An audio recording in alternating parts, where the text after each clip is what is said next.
and we are joined once again by a special guest, Nick from Bitcoin Live. Yeah, Nick. What's up, man? It's good to good to be with you guys. It's been a while. It has been a while. Happy New Year to you and happy holidays. And Yeah, Merry same to Christmas. All of Yeah, them, yeah. just all of them. Yes. In exactly. one big package. Well, Topher has changed his name. He is WITWI. Can you figure that out, Nick? What do you think it means? It kind of sort of reminds me of World War or something. Oh, Okay, well, we got you got a world in there. yeah, exactly. World is in there. You have to help me out. Yeah, I will. I won't leave you hanging. As always, I'm joined by I have a need to know Adam, What's up, everyone? and I am where in the world is Topher. Yes, jet setting around the world. That's right. I'm Mr. Worldwide. I have now been to 2 countries. No, I'm kidding.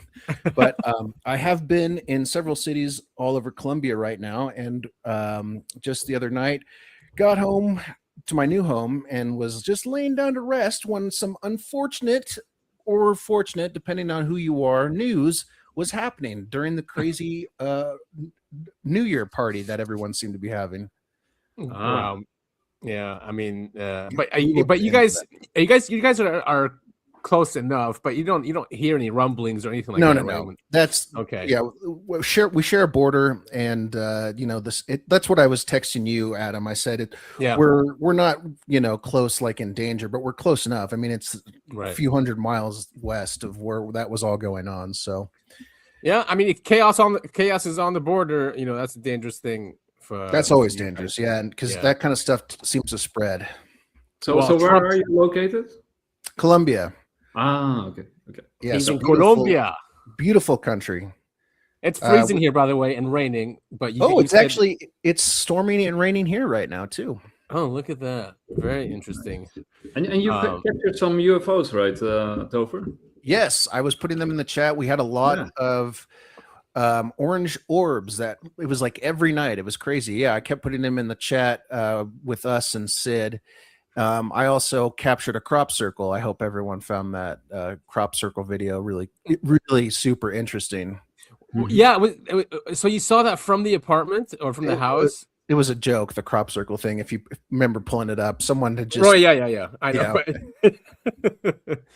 But like everything you were filming though is out from the house. Yeah, nice. Just right from our balcony. It was really cool. It was just over the city of Medellin or Medellin, depending on where your accent is from. But yeah, there was a lot of them going over the city at night. I think they were attracted to the spotlights that were coming from the ground. It was pretty much overcast for that entire first week I was here, and so the spotlights coming from the ground were reflecting off the underside of the clouds, right? And that's when orbs showed up. And that was my theory, because the night it was clear, we got no orbs. Huh.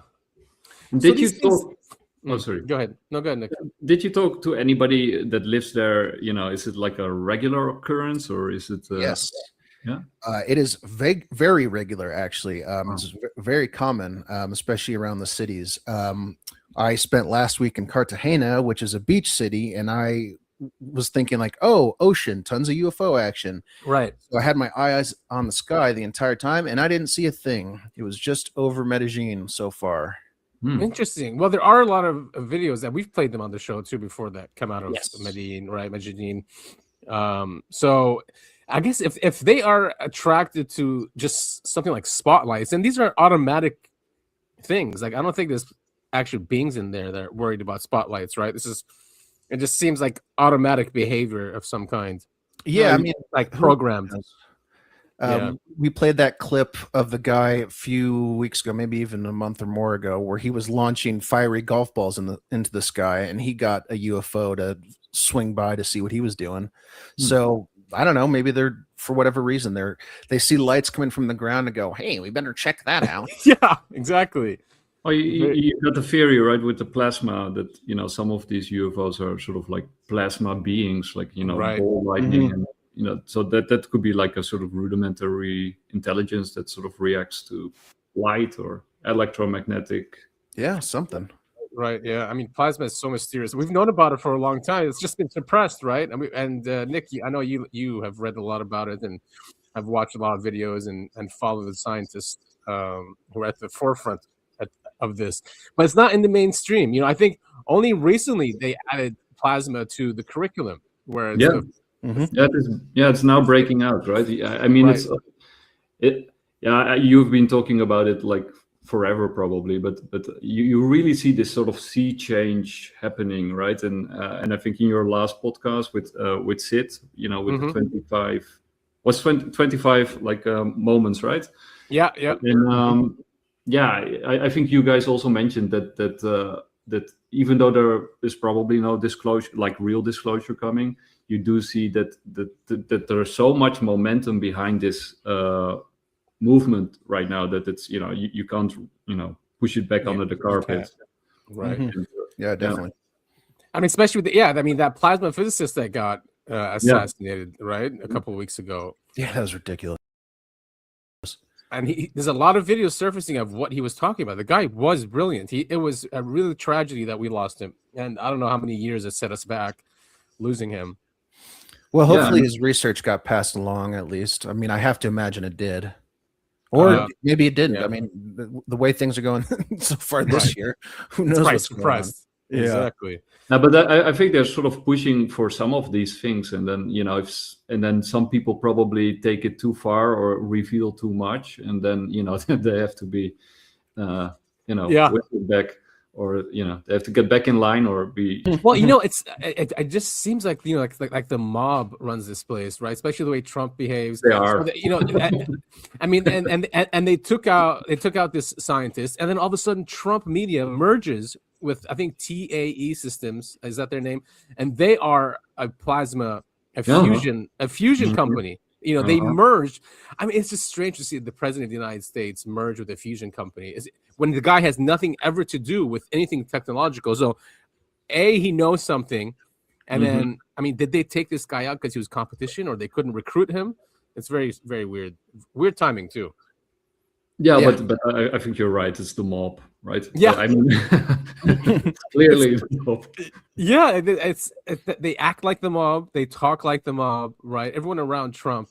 I mean, if you're not with us, basically, you're our enemy, kind of thing. And look what we just did in Venezuela. It's like a mob hit. But yeah, I mean, let's get into this. We have like half of the show would be UFOs, and then we can get into geopolitics. Nick, I don't know how you want to do this. If we just want to go through every item and then talk about it, but, you know, also you did have a vacation in Belgium, you said, right? Yeah. So did you see anything while you're there? I mean, I know there's the Belgian UFO flap. They do have many of them, not just the one in the 80s. But in the 90s, they had a big one in the 90s. 90s, that's what it was. Yeah. That was the famous Belgium UFO flap, which was huge. Right. But, you know, I like I said, we've been going there before we went live for years, and my brother, it's basically his wife that took my brother there, and then they said like, you know, do you also want to join? And then I sort of joined their tradition, but their tradition goes back like 50 years. They've been going through sort of the same place, or the same area, and, you know, doing this thing that they do, and I sort of joined them, and I've been going for like about 8 years or 10 years now. And I haven't seen a single thing. No, not one thing. So is it sort of like a pilgrimage kind of thing? No, it's like it started. I think sort of relatives of my brother's wife, sort of great grandfathers. They were sort of biologists, and they sort of went to that area because of the biological.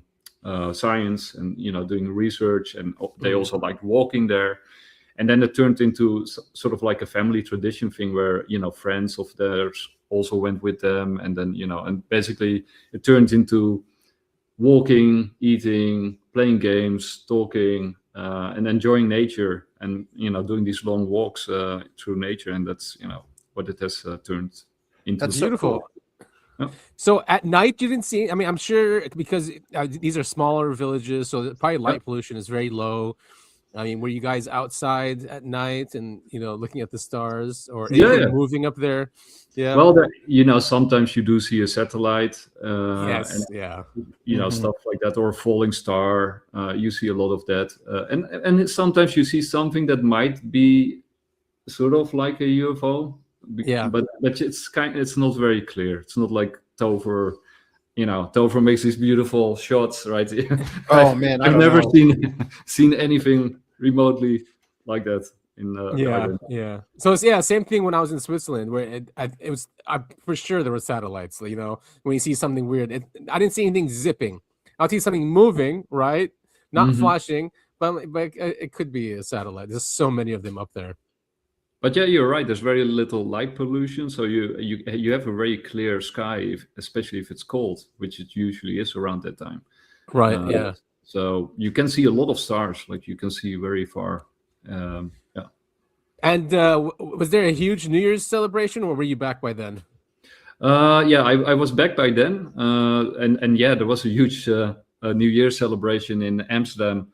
I think this is like the last year that we can officially, do fireworks ourselves, and then they plan to ban it. Oh man! But good luck. Yeah, seriously, people are just going to do it alone. I remember LA banned it, and then every single house did it themselves. So there was more fireworks than before. Yeah. But there was extra fireworks this year because of that, I think. And so it was a lot of fun. We blew up a lot of fireworks. Very fun. Yeah, well, around here it was very quiet because we're in suburbia, so it wasn't too much. I think everyone celebrates the New York one here in California, or at least the families do, because it's early. So they basically celebrate at 9, do the countdown at 9. Then everyone's in bed by 10. It's really boring. Well, I'll tell you what. In Colombia, they celebrate New Year's for about a week and a half before and after New Year's. The fireworks have just recently stopped. I'm not kidding. It was fireworks city over here for for a long time, a lot of days. So that's why I love. Yeah, that's why they're drawing the UFOs, right? They think there's some kind of war going on there. That's probably what it is. I know, crazy humans blowing stuff up. That's all we do. Yeah. I don't know if you guys saw in the Burj Khalifa in Dubai. Apparently saw a UFO. Now it could be a drone, although it's moving way too fast. Let's have a look at this. It could be parallax too. I'm not sure. Watch it. There it is. And it turned around. Did you see that? I mean, okay.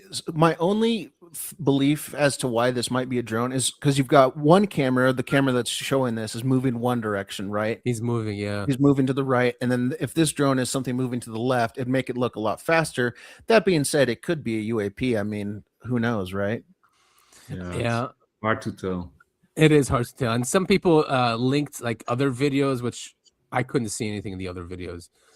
But I guess because it's on a helicopter, the camera, so there is parallax there. But still, look how fast that thing's moving. Don't forget, the Burj is like, what is it, 800 meters? 800 meters? Or 1,800 meters, something. It's almost it's a mile, or almost a kilometer. It's the tallest building in the world, right? Right. Yes, exactly. So there's a lot of distance here, and each one of these are like 40, 50 stories. So when you talk about this distance from here to here, I mean, that's a huge distance. But yeah, could be a drone. Well, the what's interesting is that you do see more and more of these kind of videos pop up. So people are more alert to the fact that there might be UFOs flying around, right? Because you see more of these videos also with news stations that sometimes they capture something during a news event. So people are sort of paying attention. I was in, this is in 2000 and 2010. Wait, was it 2010? I was on a business trip in Ajman, so it was one of the Emirates in the UAE, and this is before drones were big. I remember I was out on the balcony, and I saw this with many people. I was out on the balcony, and I see 4 lights because there's a lot of buildings there, a lot of buildings under construction, right? So when you see like tall structures under construction, they always have lights on them, just so like planes don't crash into them. So I was looking over the water, and I see these 4 lights that they're just stuck there. So it looks like it's a foundation. That's something. I'm like, and I call my wife. I'm like, are they building a building over there? Up basically in the water. And she's like, I don't know. And then all of a sudden, one of them just moves away, right? But the other three stay. And then the father comes out, and then the mom as well. So all of us are watching these things, and they just slowly go away. No blinking, no sound. Now, it could have been drones, right? It could have been one of the sheikhs or something, but it was really early on. We're talking about 2010 here. Yeah, I was going to say that's pretty early for drone stuff. Right. They were still there, and maybe they had access to them. I don't know. But it was just bizarre because when you looked at them, it just looked like they're on something, on a foundation, Well, not just hovering. Yeah. I think that sounds more like a genuine UFO phenomenon, right? I don't know if you saw the interview with the guy from Norway with the Baltic Sea anomaly, and it's sort of like a prototypical vision. Like very early in the morning, he wakes up, looks through the window, and he sees this gigantic. I forgot how big it was. I think 300 feet or 600 feet was gigantic, like hanging silently on the horizon, like completely still, like it was on a foundation. Yes. And he couldn't sort of figure out what he was looking at because it was, completely still, but it was sort of out of place. And then it turned on a dime, and then it turned out to be circular because from the side it looked like a cigar. And then it flew, right over him in a few seconds, right? And then it was gone. But sort of the fact that it can hang completely still without motion, as if it is sort of, on a foundation and making these patterns like what you just mentioned, like that sounds very much like a UFO. Yeah, it's really, it's hard to explain because it really felt like it was like on some kind of foundation, very strong, not like not like a leaf or something like that, like in the air, floating in the air, like still. Yes, completely still, right? Yeah, and early, right. And this was in the morning. Oh, sorry, early evening. But okay. No sound, nothing like that. Yeah. So UAE does have, I don't know why, but it's had these things for a while. Could be because they're near those water. lights on the ground, man. I'm telling you. Yeah, like what is going on? It's the middle of the desert. These people are building like skyscrapers like there's no tomorrow. Especially back then, it was like they were just building. What is that called? The Palm and these things. Huge projects. I wonder if that's somehow related to it. As like you said, something piqued my interest there. You said Dubai in the middle of the desert, right? Right. It's like nothing really should be there, and then there's this big influx of humans. And if you know anything about Medellin, it is built right in the middle of a jungle, so it's nothing and mountains, everywhere around it. And then the bottom of this valley is this city that's built, and the city, it's really cool, kind of spills up the side of the mountains, but it's just in the middle of nowhere. It's jungle, and then there's a big city. So maybe you're invading their territory. Right. They exactly. They had peace before, and they chose these areas because humans are not going to be attracted to them, and all of a sudden we're moving in. Yeah, I mean, what the hell is it? And especially if they're just poking their heads up every 1,000 years or whatever. I mean, they'd be like, wait, what? This was our land. What happened here? Yeah. That could definitely be true. And of course, no one is surprised about this news that has come out that multiple sources allege Senator McConnell, the dinosaur who has frozen multiple times on camera, and his chief of staff, Terry Carmack, were central to blocking the UAP Disclosure Act from the FY Fiscal Year 2026 National Defense Authorization Act, citing staff-driven procedural and jurisdictional objections that prevented congressional access to highly classified UAP programs. Yeah, he's trying to hide his fellow lizard people as long as possible. I mean, what is this face? Look at the total fraud. He's wearing a human skin suit. He is.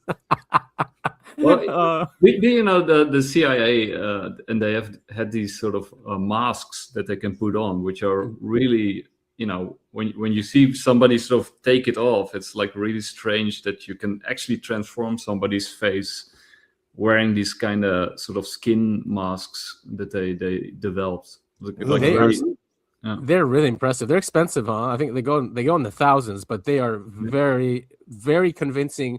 Yeah. And you just reminded me, someone from the CIA who created those had a meeting with George W. Bush, was it? And they actually wore a mask, and they were sitting close to the president. He had no idea that the mask was on.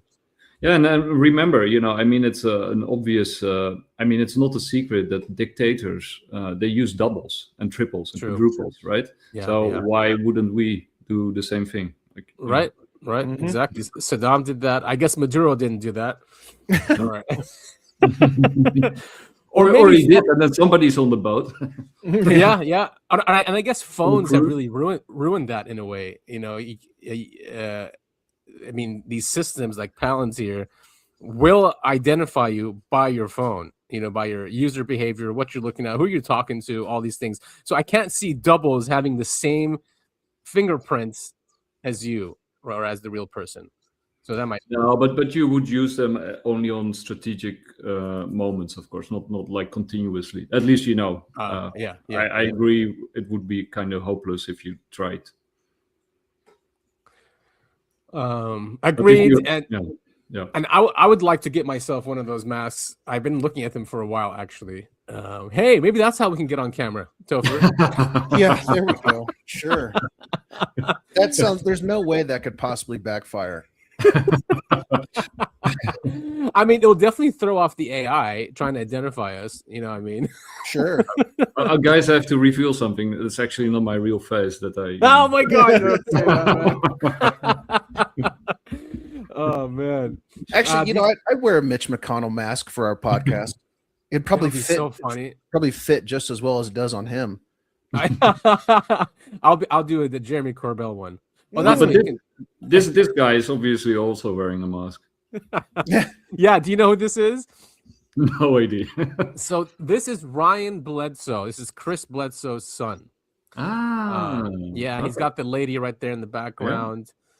He's got, but he's really into consciousness. He's went to the Monroe Institute. He's done all their studies. So he's really cool. He's very. What I like about him, he's positive. Now I don't know about what's happening with Chris Bledsoe. Topher, you did send me a clip, and we'll play it after this one. Yeah, good.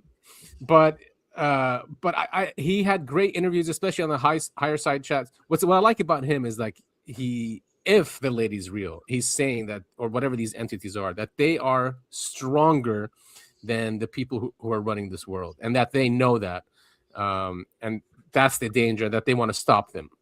So he basically says the same message here. It's a positive message, gives us hope, and it works every single time. At least on me, it does. Even though I've been screwed over. Every time. Every time. I still believe it every time. The lady is the most important part of all of this.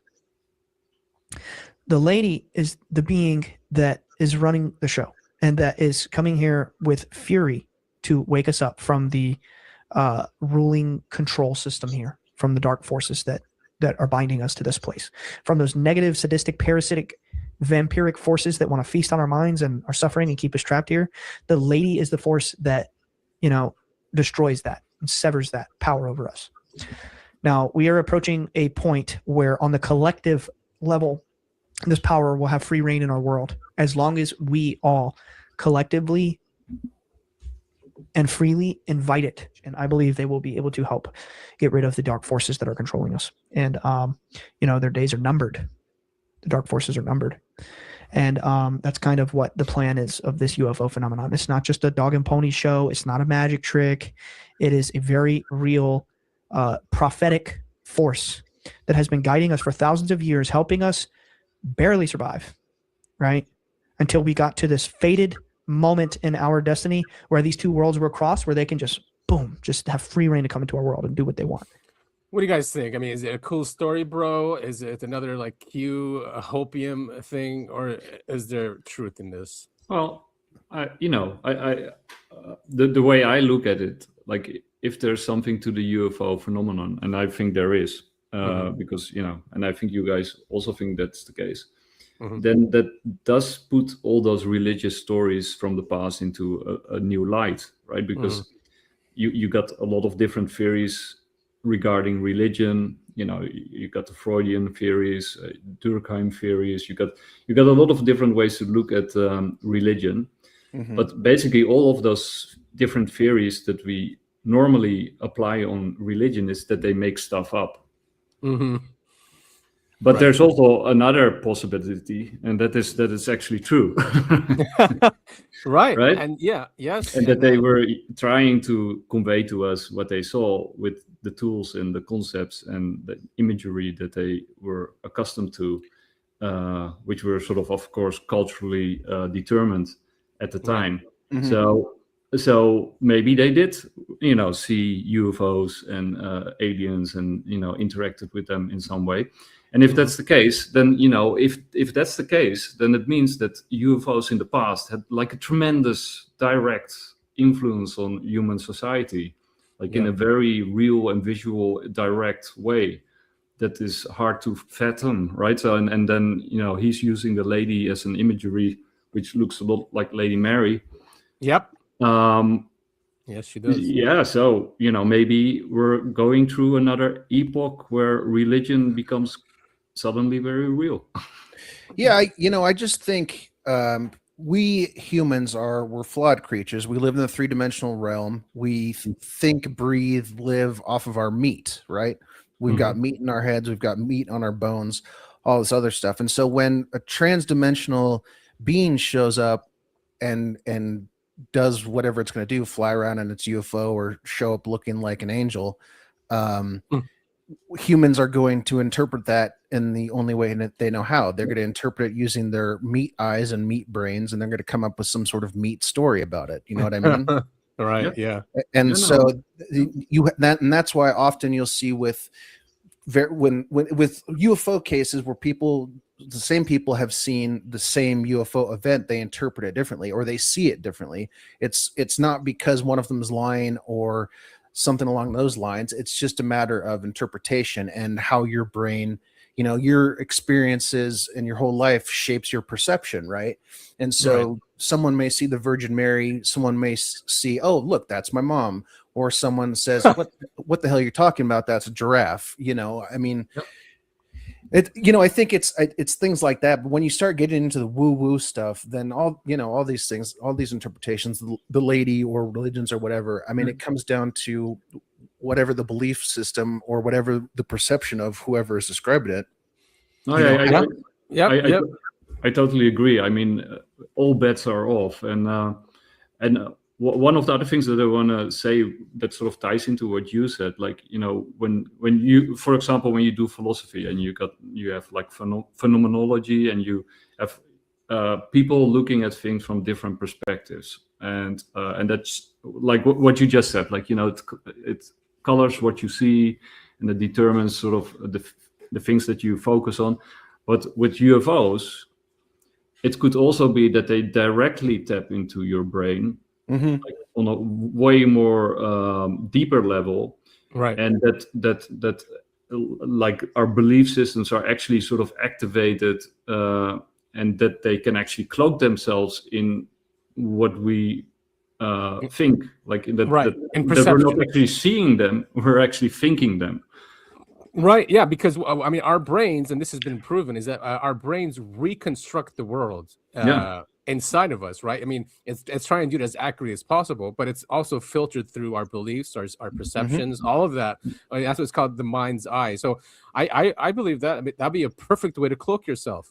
Right. Yeah. I guess a simpler way to say what I just said, because it was sort of fumbling around, but that they're not, that it's not our senses, but they're actually tapping into something deeper, that they're actually, skipping our senses, our eyes and our ears and our noses, but they're actually tapping directly into our brain feed, right? And cloaking them in that sense. Cloaking themselves in there. Exactly. Right. Yeah. Yes.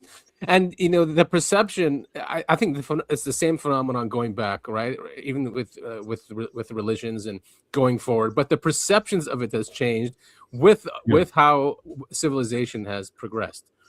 And so when we got to the nuclear era in the 40s and 50s, all of a sudden we were advanced beings. We're like, oh, then there's other advanced beings out there, and space, then it must be filled with them. And that means these UFOs that we're seeing are coming from space or other planets. I'm not saying that's not the truth, but it evolved. Like, we never said that before when angels showed up, and we're talking to humans. They weren't considered NHI. They were considered divine beings created by God, right? And so, and nowadays, when people see the Nordics, they still have angelic descriptions, but they're not called angels. Although people do sometimes refer to them as angels. So it's progressed with the times, and now since we understand quantum physics, we understand consciousness a little better than we did before, and we have different theories of how reality works. Now that's changing, right? And one of the very interesting, if you know, with Diana Pasolka, she does raise a very interesting point when it comes to UFOs, and she's basically saying that there's a new religion is forming around UFOs, which I think is true. And it's very interesting, right? We do it too, right? You go back to religion and you start looking at religion in a new light. But one of the other features that she highlights is technology plays sort of like a fundamental role in the UFO phenomenon. So it's a religion where spirituality and technology and science merge into one. And I think sort of the fact that UFOs have this sort of technological aspect to it makes that we are interested in it and that we want to interact with it and develop it and replicate it. But that sort of brings with it the spiritual element, which has been lacking in Western society for so long, because it was only sort of reductionist, materialist, scientific, kind of thinking. So it's very interesting that the UFO phenomenon brings back the spiritual, the technological, and the scientific into one thing, one uniting theory of everything. Yeah. And that's what's needed to understand it fully, really, because yes, it is technological, but it's also spiritual. At least, you know, but it's missing from the equation. I mean, our consciousness is missing from our equations, right? We don't include consciousness, at least not now in mainstream. We don't include consciousness in our formulas, in our physics formulas. But the reverse is also true. You know, when many atheists and unbelievers are, you know, talking about religion, they often say, okay, it's nice, right? These are all nice stories and whatever, but they're just stories, right? There's nothing concrete. There's nothing. I mean, my argument against that is, if it was just stories, no one would have believed. And you know, I don't care if you're like, oh, but with violence, everyone believed. No, I think something really happened where there was many individuals that witnessed these things. Yeah, but that's the point, right? The point is, I agree with you. I think there was something actually happening. Like, it was not just somebody making up a story. Something actually happened to these people. And then you come back to the UFO thing, right? Something is actually happening, right? There's actually something physical happening, even though it might be transdimensional or whatever it is, but there's some real interaction with technical components, scientific components, where the spiritual and the real world actually meet. Because that has been sort of lacking in religion, and while it's sort of, you know, fumbling around when it, you know, competes with science and technology, because religion can't really produce anything except stories until now. Yeah, until now, you're right. It's like, and that's why, I mean, is it a coincidence then that the latest things happening in 2026? I don't think so. Yeah, exactly. So convergence is happening, and someone is trying to get ahead of it. The intelligence agencies are trying to get ahead of it so they can control narrative. But it looks like the NHI are also trying to get ahead of it. So there's it's like a battle for the human mind. Do you want to hear something cool? Yeah, definitely. I'm actually gonna create. I'm busy creating a game, like a board game. Yeah. I'm now giving other people ID, but you know. Yeah, so. Don't. Yeah, don't. But okay, I'll leave it at that. But it is sort of related to all of this stuff. Oh, very cool, man! Very cool, I'm sure that will do really well. If I think I have a hint of where it's going. That'll be really cool, man. That'll be a lot of fun, actually. It's good that you stopped me. Yeah, man, because people steal things all the time. So of course, yeah.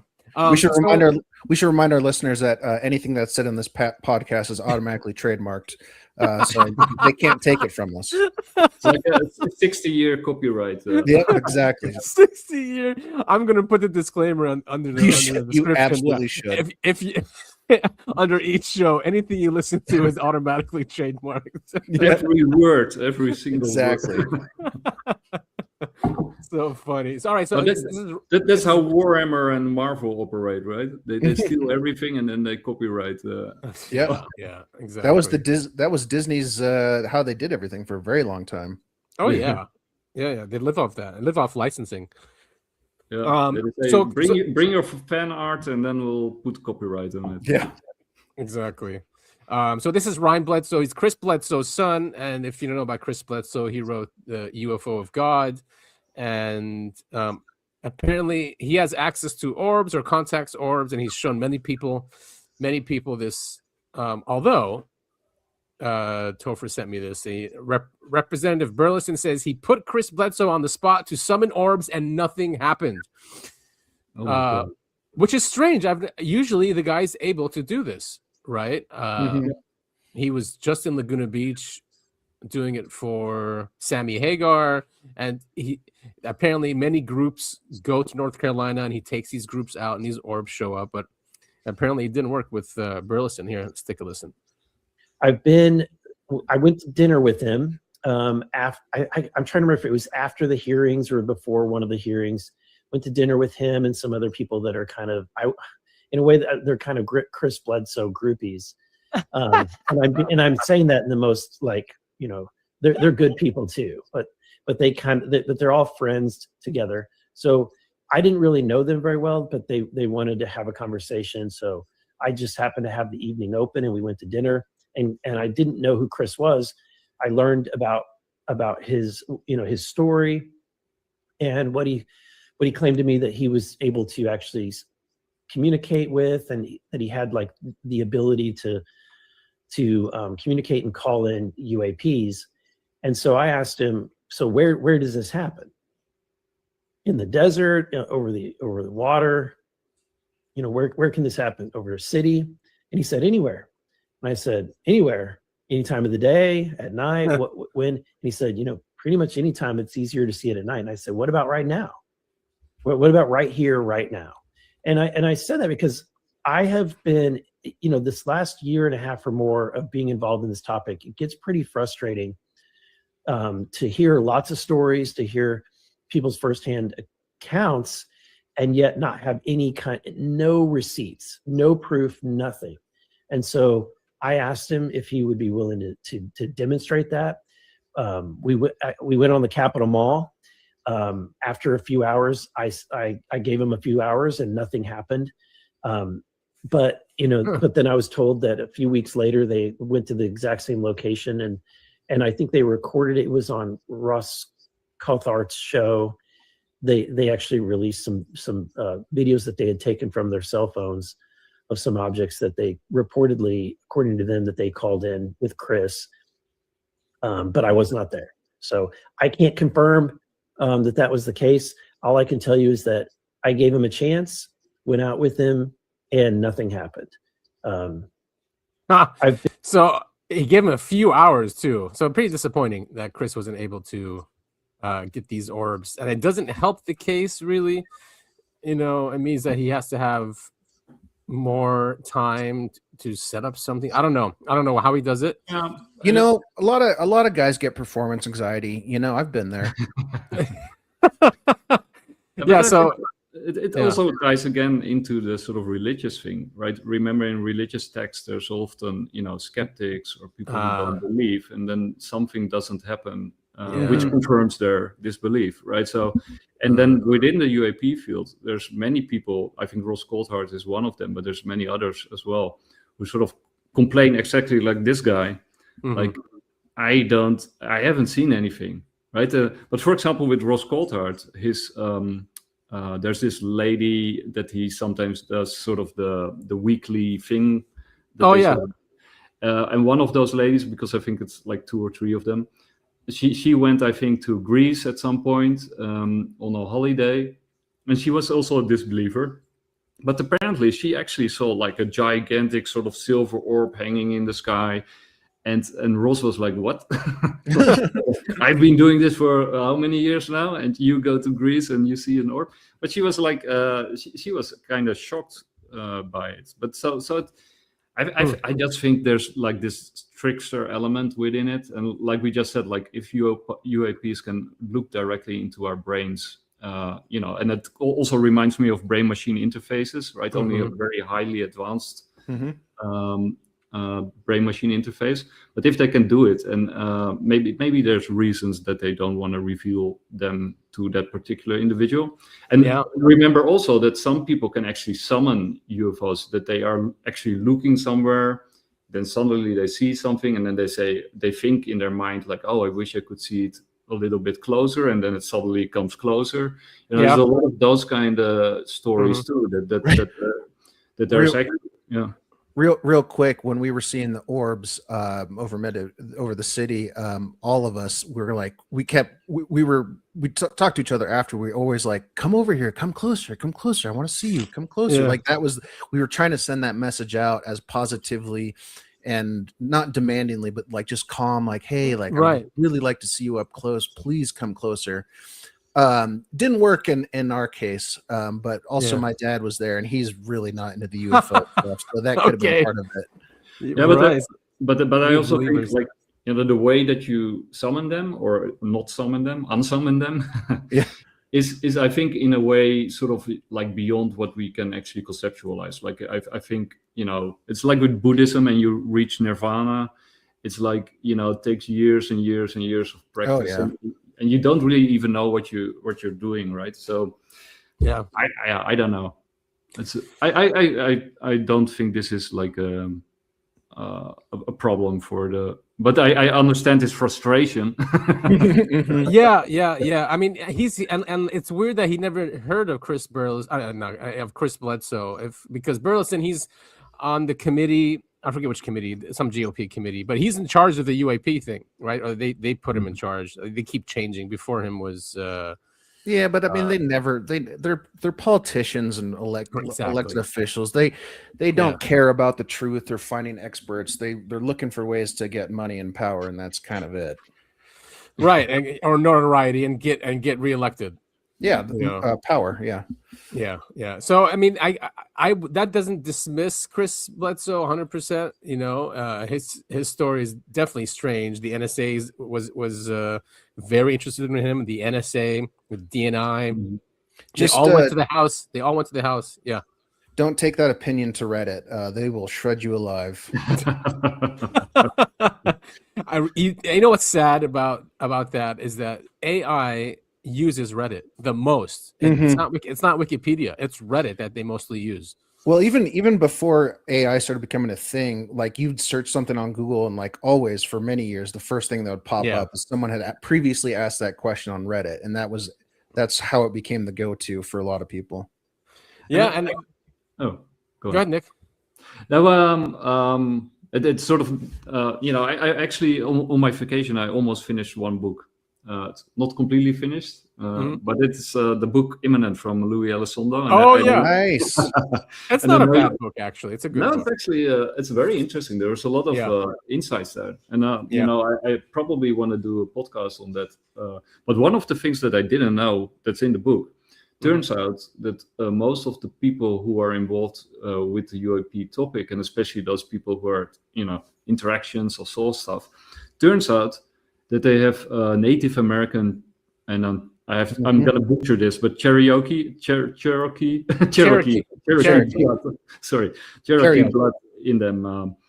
So it turns out that somebody in their lineage is descendant from that particular Native American tribe, and it also turned out what I also didn't know, that in Scotland has been this genealogical research done by UAP researchers, where they also trace sort of this lineage through families that have,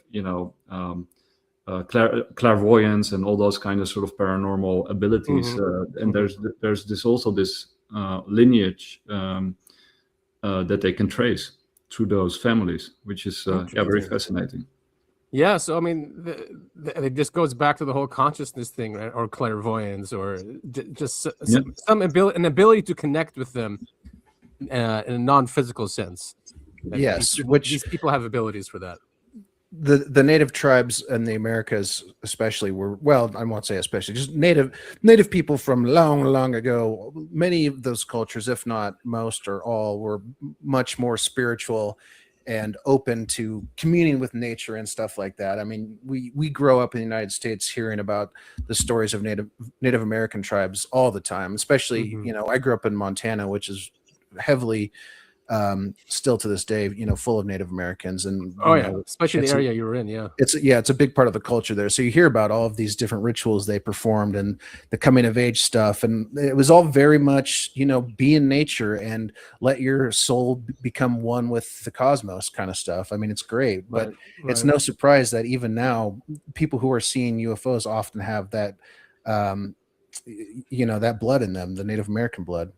Yeah, and like the whole Jake Barber thing, right? And Skywatchers, when he said when Michael Herrera saw that UFO and that he thought they were trafficking children or something, or sex trafficking, right? And then Jake Barber was like, no, they need these people because they're far away from modern civilization. They don't eat our disgusting food, or not disgusting, but, you know, laced with so many synthetics and all that garbage. All the microplastics. So they actually.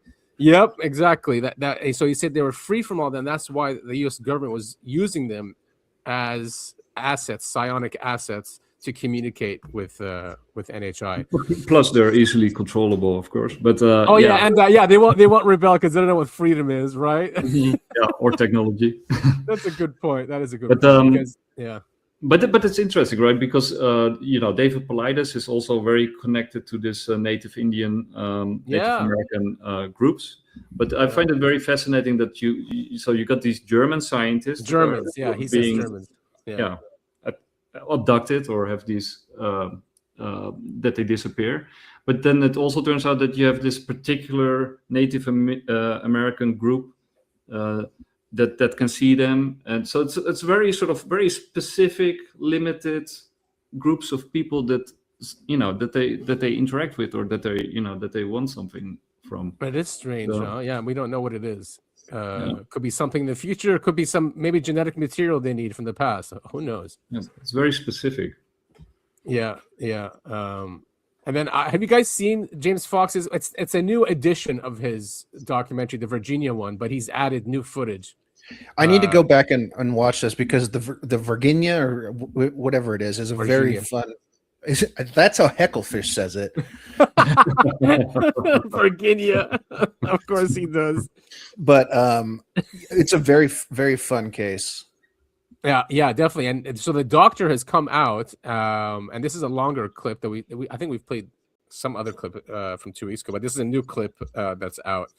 And there's similar stories, by the way, from not just this doctor, but other doctors saying that humans have a potential and that they feel sorry for us, that we can do what they do, which is, he's talking about like when they put their minds together and they can do things like magical things, that us humans, we are capable of that, but that, you know, we have not realized our potential. So it's along the same lines, right?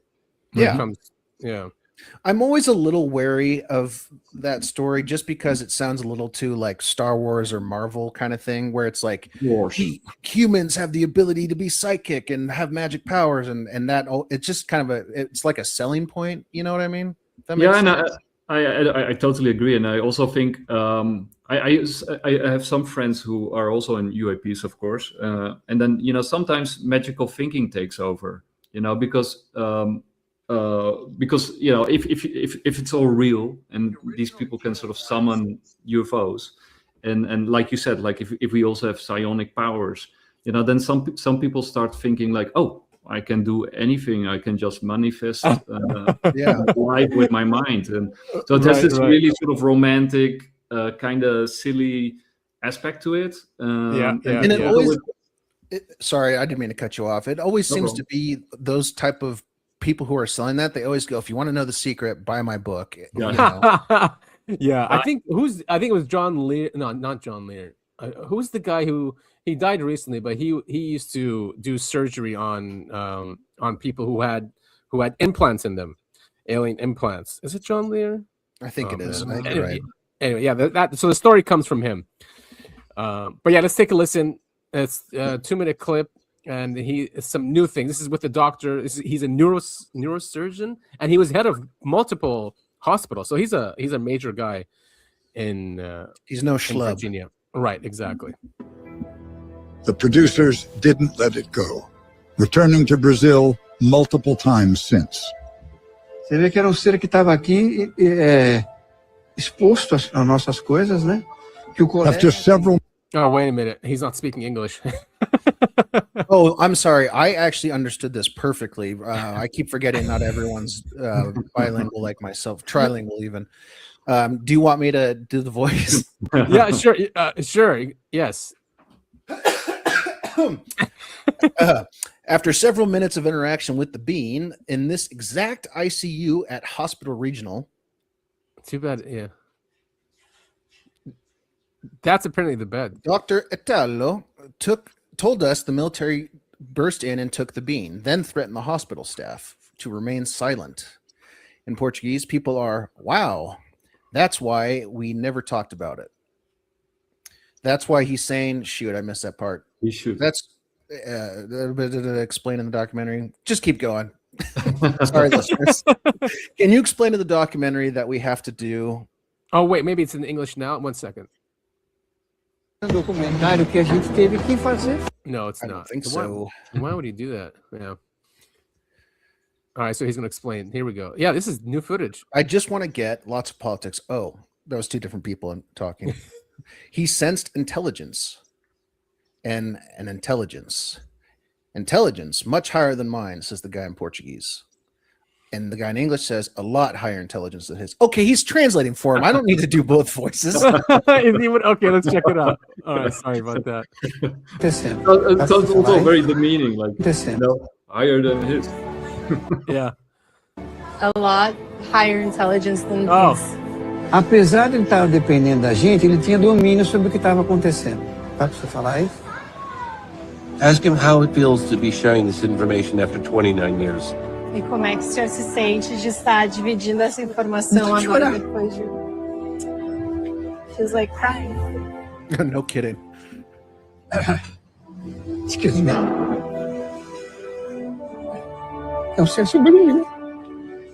É diferente de nós. Não tem. And he said it was he says that a lot, by the way. It was a magnificent being when he walked into the room, that it had total control of the room. Even though the being was, from our perspective, is not a very beautiful being, right? It kind of looks demonic with the red eyes and the greasy skin and the smell. But you don't have to describe me like that. That seems pretty cool. Talk. I mean, I'd be much nicer if it was you. To call the alien the center of attention is kind of funny to me, because it's like, duh, Right? Like, it could be the most boring janitor alien. Not that there's anything wrong with being a janitor. I've been a janitor for a long time before this, but yeah, I mean, it's just kind of like everyone is really, really interested in this alien. It's like, well, yeah, I mean, duh. It's not like, oh, did you catch Buddy the alien over there? What a bore. Well, I guess also that it's kind of to us it would be surprising, because humans always go to fear, well, at least many humans, right? Especially when they get caught or in a different area, you're just in a fear state. But he's saying like this being was not in a fear state, which probably that's why he thought it was a higher being than us. Ask a question, like, do we have the description of the being, or? We have several drawings based on what people. There was if I remember correctly, there was a group of 3 teenage girls who saw it, and it's like short, red colored, if I remember correctly, big eyes, like 3 fingers, 3 toes, big, long. Of course, they always are. Right. So that ties then into the sort of the beings that they found in Peru that are. They like these. Okay. So this is how it supposedly looked. Interesting, but and it sort of resonates with what Jake Barber said when he sort of encountered that UFO, and that he was sort of had a sense of beauty and harmony and music, and he cried too. And and this guy is clearly like he's not acting it; he's really emotional. Like it's real. Yeah. He experienced something real, and it's just.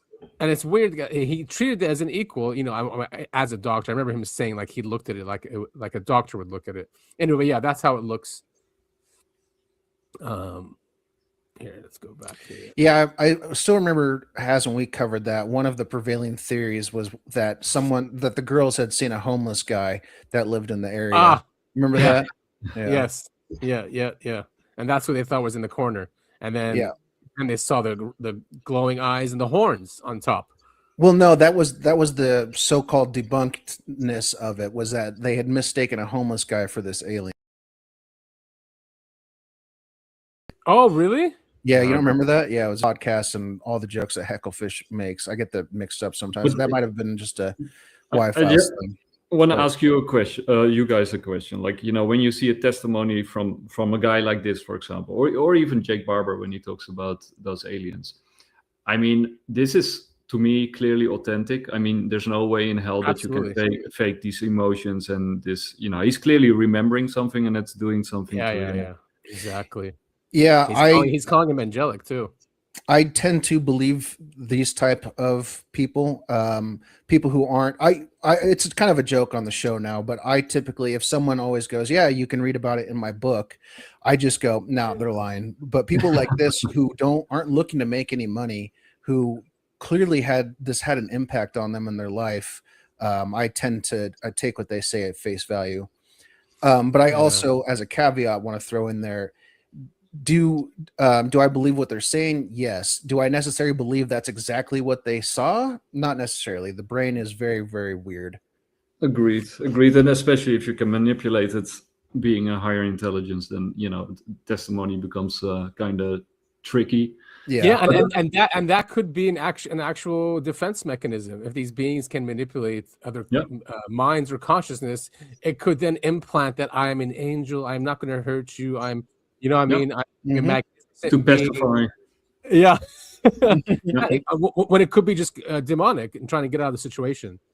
Yeah. And I also want to say something about the book, right? I mean, even though I agree with you, Topher, at the same time, I wouldn't throw everybody out the window who wrote the book, right? Because of course not. Yeah.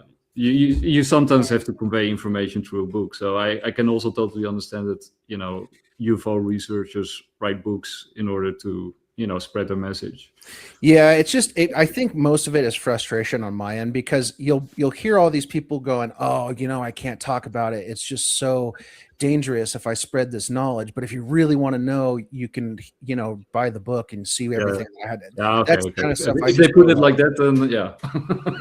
If you really want to know, if you want more details, like that kind of thing. Yeah. Well, and we hear that all the time. Even Cold Heart is doing it now, where he says, "Oh, I know things, but I'm not alled to talk about them." And you just go, "Yeah, right, dude, bullshit." Yeah, okay, but he doesn't say buy my book or go beyond the paywall. Right. He does have a book. Wait, what's this called? I can't be. I forgot. In Plain Sight. Yes, there you go. Right, in Plain Sight. This is why we need you on the show, Nick. Is because Adam and I can't pull names out of anything. But see, now we got someone here that remembers names. Yeah, in a few years I'll probably have dementia, And he's another dementia. Higher dementia, nice one. I like that. Right, that's what I'll use. I'm like, sorry, people, I'm in a higher dimension now. And so, like someone like this now, I would believe a little less. So apparently, on the documentary, also is not because he's military, but yes, also because he's military, is especially if they're still part of the military. I just feel like if you're still part of it, there is an agenda there somehow. And I also think a part of it is how high ranking you are in the military, because there are some really good stories from grunts who are just like, I was stationed on the air base, I went out for a cigarette and this is what I saw. That's like, okay, I believe that guy. But that some guy's like, I've been with the military for 20 years, I'm super master chief. I'm sorry, I don't know military rankings. And they're like, "Oh, also my brother works in the CIA." That's when I start going like, I don't know so much about you, sir. Right. Yeah. So I mean, and this guy he's wearing a uniform. He's cloaked. I mean, obviously he wants to remain anonymous, but we have to trust that James Fox is going to vet the guy as much as possible. Although he has brought on some questionable people. Like, I like Jason Sands. Nothing against the guy, but there's just a lot of parts with a lot of stories that really seem made up, But that's another thing. And then just to caveat my own caveat, what if the aliens are making when people see them making it so outlandish and stupid, so no one will believe the people that come forward? I think that's a genuine point, right? And I think even if they don't try, they are probably looking completely outlandish anyway, right? Yeah, right. So, exactly. Without trying, too weird. Yeah, they already look too weird to us. All right, so this guy just confirms these things that they've seen come in and out of the water. I'm sitting here today because the American people are being lied to.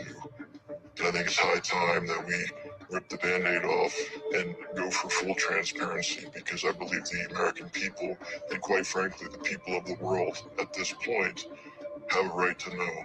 100% saying I have evidence, and I've seen it, of craft that perform with anomalous characteristics, completely silent, able to maneuver at random speeds, stop on a dime, hover, take off again, go into and out of the water. Yeah, we have 31 knots sustained wind, topside, gusts of 40.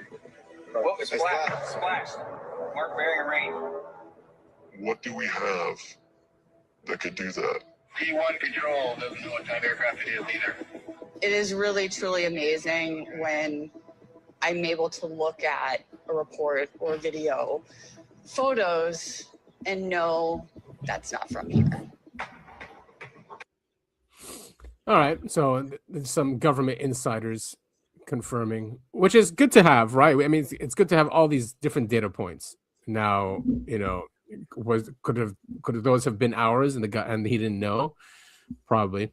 Yeah, I think that's a real possibility, right? I do agree with Ashton Forbes here that a lot of this tech has been, clearly it has been reverse engineered, because they've been doing it for 80 years, so they have some 80 years doing it, and then according to what we know now, it's impossible, right? Yeah, now we fly in jets, and so. Exactly. We've been in the same jets forever. Yeah. I mean, it's crazy how everything progresses except airplanes, you know what I mean? And rockets, right? Everything else has progressed on this planet except for that. Propulsion is basically the same thing, Yeah. But if you compare it to our current technology, then it looks outlandish and weird and extraterrestrial. But if you have like an 80-year cover-up black op operation running around, who says that we haven't technology like that flying around?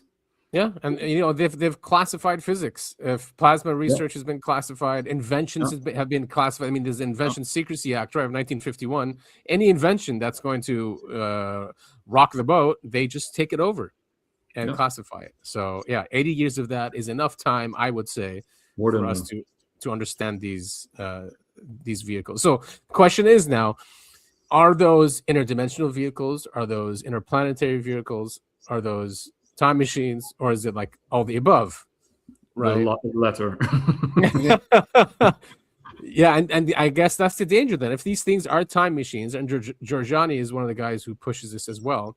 If these things are time machines, then it is extremely dangerous, because anyone with access to that has access to the timeline.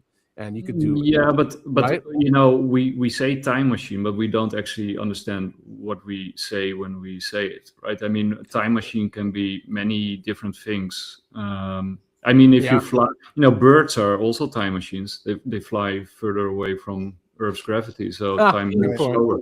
And if you're the operator of a bullet train, and you spend your entire life in a bullet train, you age slower than the passengers inside of your train. So they're also time travelers, right? So what exactly are we, what is that? What does it entail? Right. Yeah, exactly. But what can you do with it? Like, can you actually go back in time, or how does that work? I think what it means in time is that you can probably pop in and out in different locations. Probably that's what it really means too. It's that's what we think it means. Yeah, well. I mean, that's one of the things why I don't think time travel will ever get locked down, because let's say it's just one timeline, right? So technically, people are time traveling all over the place, and we just don't know it because it's one timeline, right? Right. Or if it's multiple timelines, we still wouldn't know because they're going to a different timeline than the one we're currently on, and yada yada yada. We could go in circles talking about this and talk about different movies. I mean, there's new research about time. Time. It's not linear. It's actually 3-dimensional, and it's I actually have to show the visualization of this, but it actually comes back on itself. I guess in some kind of time loop. I still can't even wrap my head around the fact that black hole, like out in space, will suck in time itself. I mean, that's a bizarre concept that I can't wrap my head around. And so, you sent me something weird about that. I think we're getting to it. And there's also some really cool stuff in Louis Elissondo's book about time travel and these. Actually, that was the favorite thing of his. My favorite thing in his book is when he started talking about the UFO propulsion and how these things might work. Yeah, that was my favorite part of the book. Yeah, that explains a lot of the basically it explains all of the 5 observables, if you can manipulate space-time, which they clearly can, right? Then, you can explain each of the 5 observable, actually each of the 6 observables, because the 6th one is that, you also have these biological effects that look a lot like radiation. And here's a good data point. Maybe it'll help us in this discussion. This is Danny Sheehan, famous lawyer. He apparently, he apparently saw Corso's deathbed confessions to his grandkids, the video, and here he talks about a story that he told them. So listen to this, and then let's revisit what we think these machines are or these beings are. All right. I found to be extraordinarily important the little 8mm home movie that Colonel Corso actually produced to be shown to his grandchildren after he died.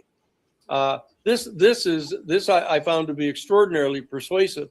That I got to see the film, but it wasn't supposed to be shown till after he died, and I was shown the film, and it shows him talking to his grandchildren, saying that even though I'm gone now, I wanted to make sure you understood this.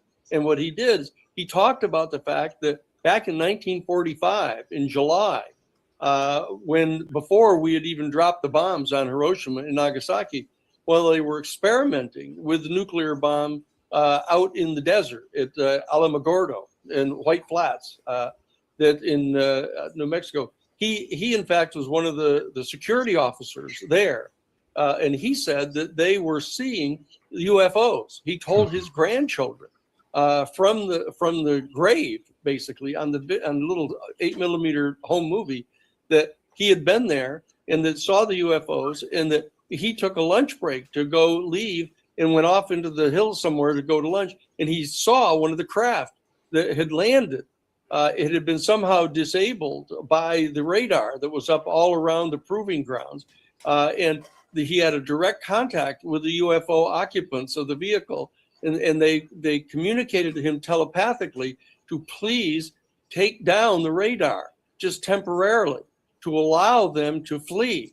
And he actually did that. He told his grandchildren, he went back and as a range officer ordered them to shut down the radar for just a short time to do some kind of recalibration of it. And at that point, the UFO craft fled, shot off into the sky. Now that's Corso talking to his grandchildren in a private, never intended to be made public 8mm film. And so I found that quite convincing about Corso. So when Corso reports. So what do we think about that, with that data point, about these craft and these beings? So this is before 1947, before Roswell. Yeah, I think it makes a lot of sense. Like the Manhattan Project started in 1943, right? So in 43, they started basically, testing these nuclear weapons and nuclear technology. Mm-hmm. And another data point is from Jacques Vallée, his last book is called Trinity. Which is basically, that there was another sort of Roswell very close by, sort of where they were testing.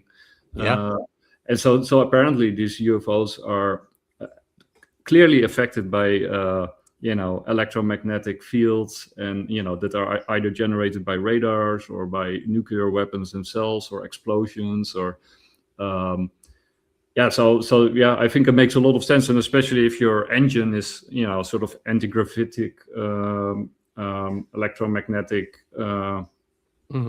based, then it would definitely be affected by electromagnetic weapon systems. Yeah. And but so, and I guess they had, it seems like they had a different trajectory technologically than us, right? Maybe theirs is more focused on, I mean, I don't know what, but ours went a more weaponized electromagnetic, if that makes sense, you know, where I think we're harnessing it, you know, in a different way than they are.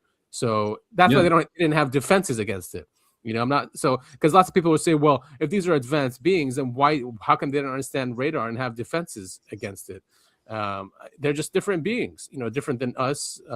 They view and work with reality much more different than we do. So they do recalibrate. I mean, whenever we have an advanced technology, they learn from it quickly. And Dolan talks about this. They go in, they observe, they learn, and they get out. You know, and then they recalibrate based on that. So when we advance, they also have defenses against it. So maybe they're not too more advanced than us. Maybe they're just 100 years or 200 years more advanced. And sort of the electromagnetic aspect that also ties into plasma, right? Because the electric universe is basically an electromagnetic universe, and these plasma beings are sort of, you know, the membrane is basically created or held intact through this sort of electromagnetic, and we ourselves too, right? Because that's what we talked about last time, is that we're electromagnetic. So our brain is probably more like a receiver, as you know, many people believe, and we're picking up the signal, which is then individuated into a person, probably because of the meat suit that we wear and the senses that we look through. You know, re-experiencing itself, but what the point is, like, we're also magnetic beings that are also affected by these weapon systems, and maybe we're not really realizing what we're doing to ourselves by operating all these. So maybe we're very much like them. What's that book called? And he's not a conspiracy theorist. He actually doesn't want to. He doesn't like it. Actually, he's never gone on to have an interview by any conspiracy podcast. He said he's a famous doctor. Anyway, he tied any advances in technology to humanity getting sick. You know, like flu-like symptoms. Always something arises. He goes back all the way to the telegraph. Oh, yeah. He goes back to the telegraph. When the telegraph launched, we had an epidemic. Same thing like with COVID, right? 5G was launched when 5G happened, and then all of a sudden flu-like symptoms. So yeah, we're definitely affected by this. And I think at the same time, these vehicles and these beings, they are attracted to the electromagnetic energy, right? Because they're using it, right? So obviously you would be attracted to it.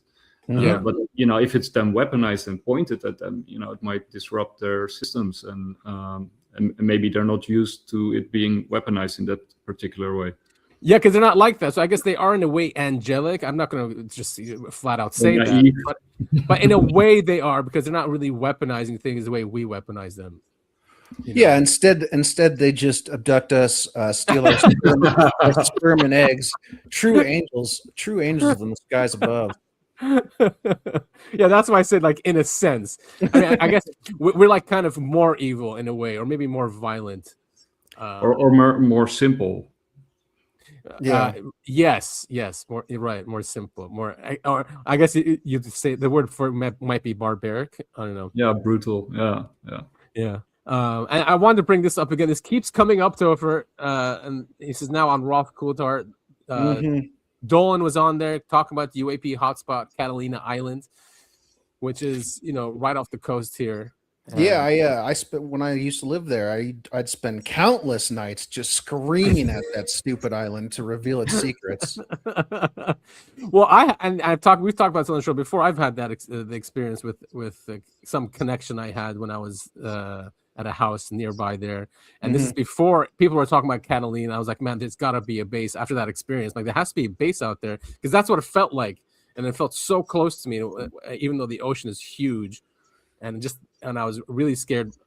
Too bad I had a fear reaction to that experience. You got right now. Right now, I wouldn't do that. I would be welcoming it, even though I don't care if my heart's beating. I don't care any of that. I would still want to experience it instead of run away from it. Sure.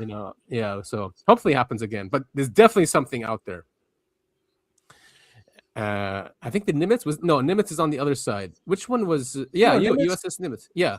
Nimitz was right there, not right there, but it's close. Right, it's in the region, very close by. Right, exactly, and that's when they saw all these UFOs going from 80,000 feet all the way down to basically ocean level, surface level, and into the ocean. Yes. Right, exactly, into the ocean. So, I mean, Nick, if you ever make it out here, definitely, I think the Pacific Ocean would be a cool visit. There's definitely a lot of activity down here, and you are bound to see one for sure. Now, maybe it's a drone? I don't know. It's not that far from LA, so if you really want to see some true lizard people walking the streets, you can just head to downtown LA. Yeah, there's always been a weird connection with LA and aliens. Who knows? They probably infiltrated Hollywood. It is the city of fallen angels, right? Los Angeles. Right. Yes. Yes. Los Angeles. This is over LA, by the way, right? Yeah. Yep. This is over LA. 3 fast-moving objects captured with infrared camera. I love it when we accidentally segue into the next clip. Yeah, I didn't mean to do that. That's for sure. Look at these things, and it just turns into a triangle. So cool. Now, something like this, I'm always curious. Do you guys think this is 3 separate ships, or do you think it's one and it's like rotating? And all we're able to see is their propulsion system or whatever it is. I think it's 3 separate, but then they can form one entity out of the 3. Does that make sense? Like whatever material science they have. Sorry, we were talking about that clip last week, right? When we were going through our top 10, and the one where the Hellfire missile essentially bounced off the UAP, and 3 other UAPs or whatever dropped out the back of the thing and kept pace. It might be something similar. Yeah, we said that they're probably protected by some plasma shield, and then the Hellfire probably punctured it. I want to correct myself. It was City of Angels. So Los is City of Angels. So not fallen angels. Perhaps it is, but yeah. Right. I just agree and say yes. I just agree and say yes with whatever the guest says. So don't blame me for not correcting you there. But this is a really cool. It is. Just the way they come in place like that. They're in perfect formation. And I think also because I think that's also something that's often forgot is like, I think if you have one NHI or one alien race, then it is impossible that there aren't then many others as well, right? It's impossible. It's just us and them. So I think with alien interaction, if one alien race can reach us here, then many others can also reach us here or are already here. So I mean, I like that thought. I love the thought that it's just teeming with life. The entire universe is teeming with life. And I always say that our Earth is like a reverse fishbowl. So there's more life outside of our fishbowl than inside. Yeah, right. But so you got like different aliens interacting with us with different ships and different technologies and with different mindsets. And some might be very simple and naive, and others might be very highly advanced. Some might be working with the governments, and some might be working against them. And I think religion bears this out, right? Because when you read religious texts, there's at least 2 groups, 2 main groups, and usually there's a lot of others also. And Adam, correct me if I'm wrong. I either read this online or you sent me a clip, but wasn't there some sort of, there was like a senator or something that said essentially that there's some sort of UFO war going on in outer space right above our heads? Was it senator who said, was that not Burleson, Burchett? I honestly can't remember. I couldn't remember if it was something you sent or just something I read this past week. But I want to get to this video because this looks fascinating. Yeah, so this guy, he's Eddie Abbott. He goes, for those who know me, I'm No, I'm a whistleblower and came out on Earth Files with Linda Moulton Howe in 2020. At a lengthy interview split up between 2 episodes, I gave her photos of a bent wing craft I took in Oahu, Hawaii in 2008. I'm not retelling the story here. Just know this craft was above my house for almost an hour, hovering while locals shot fireworks off at it. That did not touch the craft, but exploded around it like an invisible shield surrounded it. Then 2 helicopters and 2 jets chased it down as it shot over to Diamond Head and dove deep into the ocean, where they sent teams out diving all night long from the Navy trying to find out where it went. And now someone in Florida has captured it and shared it from 2024. This isn't the first capture. It's been seen in Mexico over the volcano. It's been seen in Ohio in a valley. It has been seen all over Brazil and Colombia in Argentina. So now here's a video for you to watch. I added the photos from 2008. So he's saying these photos are the exact same craft. And yeah, it does look like it. That is another weird tendency that UFOs seem to have, is they like hanging around volcanoes of all places. Yes. Volcanoes, mountains, water, anywhere that humans won't walk to. You know, you just described every single place on Earth.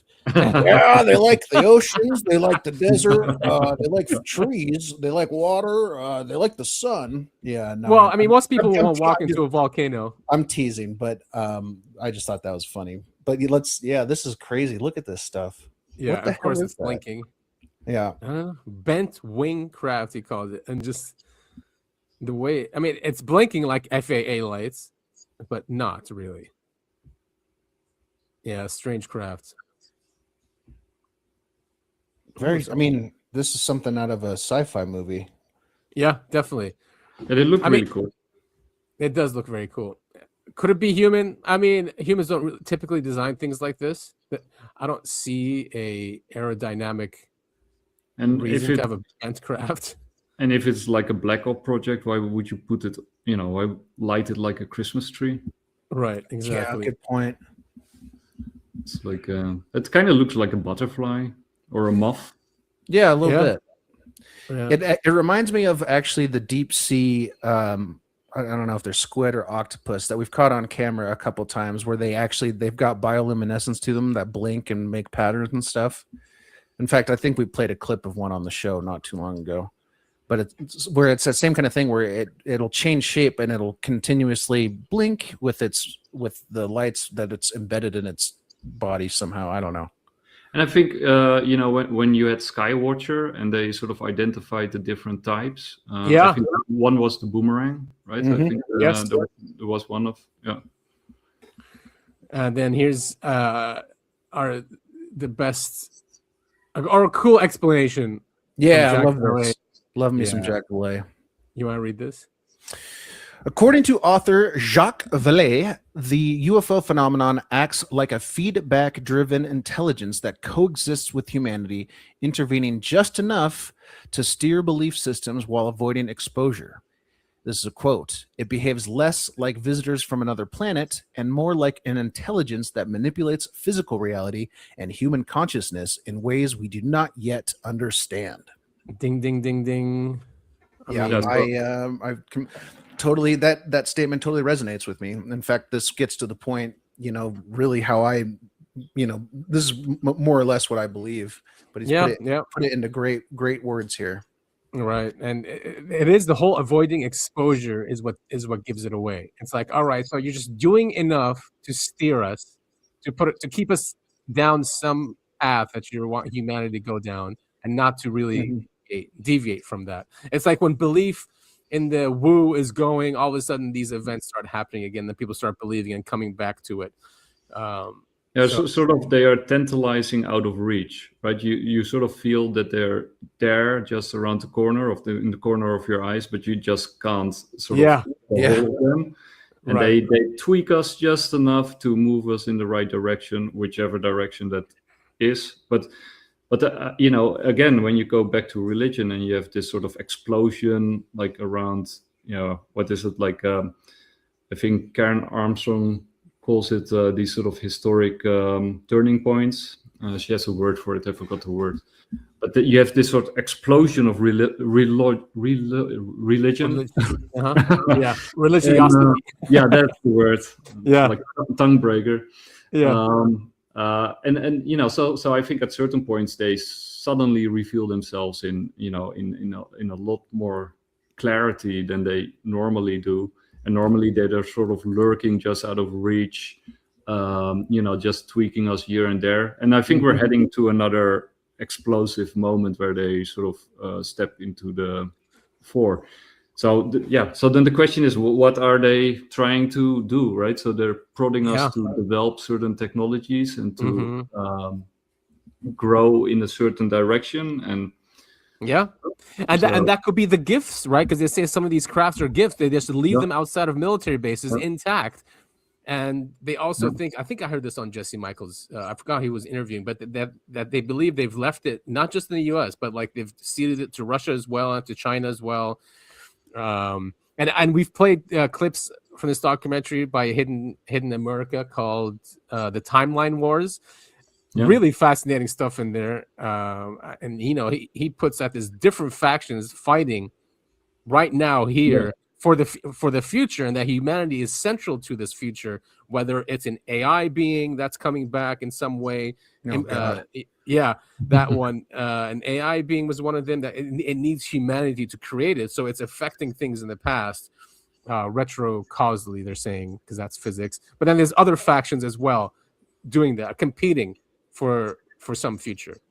And then you could say with religion is sort of like a Kickstarter, to give us a boost in the right direction, and then you can sort of lean back while we sort of hobble along in where we need to go. And then we're now reaching this new point, or the end of the hockey stick, where we're sort of exploding higher, where they need to intervene more because we're getting closer to the, so in a sense they want us to get closer to them, I guess, right, but not too close, close enough. That's kind of my take on it. Yeah, is they're trying to get us, and this ties into the religion talk as well. They're trying to get us to elevate our consciousness to more metaphysical, ideas and things like that. And of course, people in the military take their ideas and go, "How can we weaponize this?" And maybe that's where they feel the need to step in and go, "Well, hey, that's not what we meant, guys." You dirty You guys are also familiar with JD, right? The dark journalist, DJ.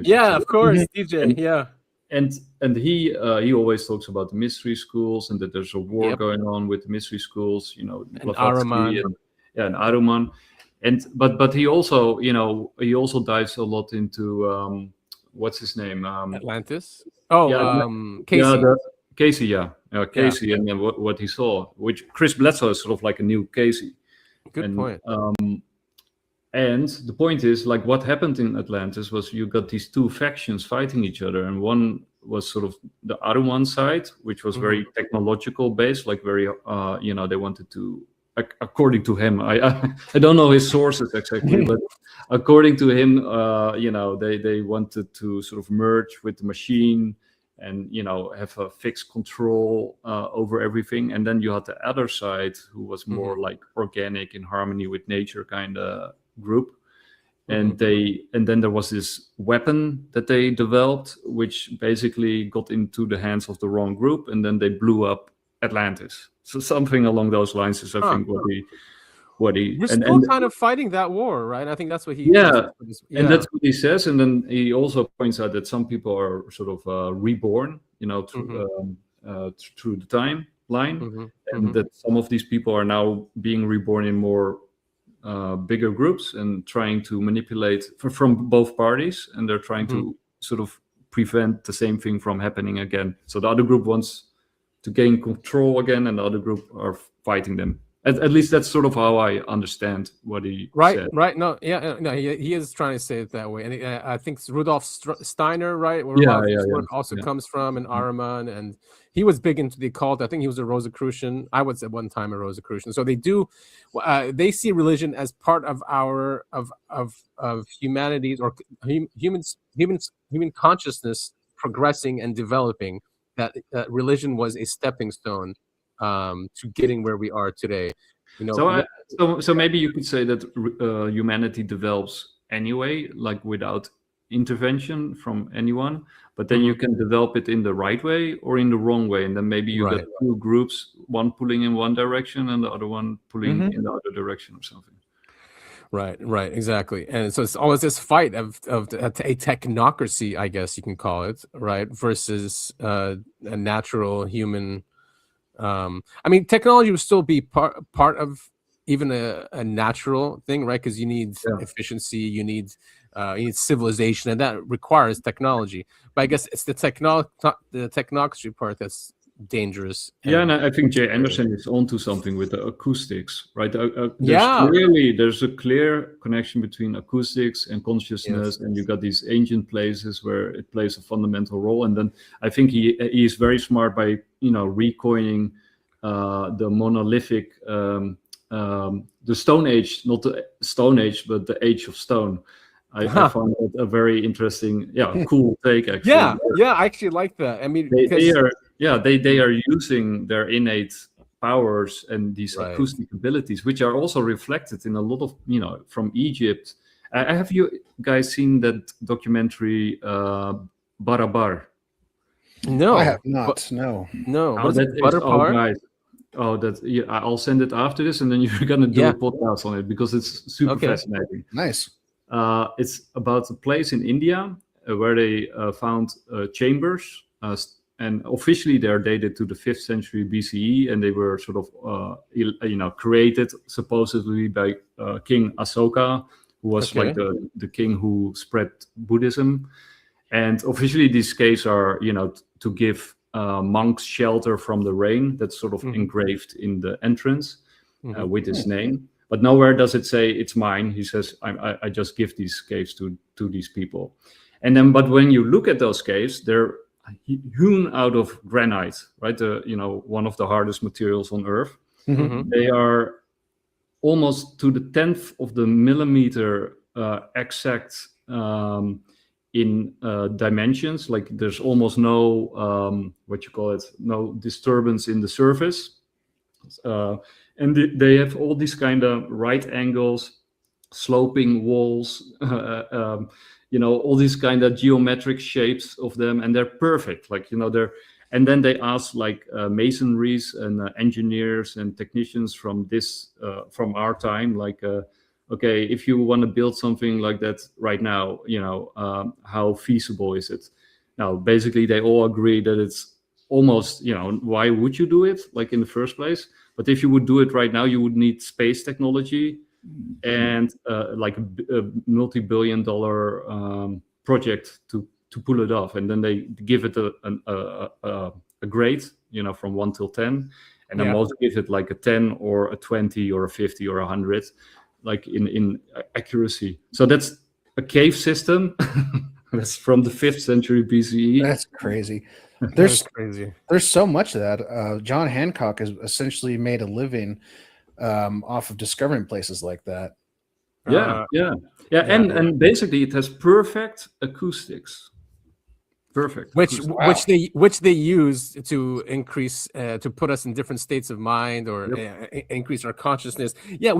Humans were and humans or whoever did that just use the earth and natural processes technologically. I mean, it's very different than us, but they still used it for good reasons as well instead of weaponizing it. But let's say we have these innate abilities, then you would want to create a room or a chamber or a space that amplifies these innate abilities to make them stronger and more effective, right? Maybe they're, without these spaces, they're very limited and we can't do very much. But if in the right settings, you could. And that's why churches and mosques are I think they're designed that way for a reason. Especially the churches in Europe, the huge ones. What are they called? The cathedrals. The cathedrals, yes, exactly. Those are so impressive, and you can tell they're designed to increase consciousness or put us in different states that make it easier to communicate with God or whatever it is.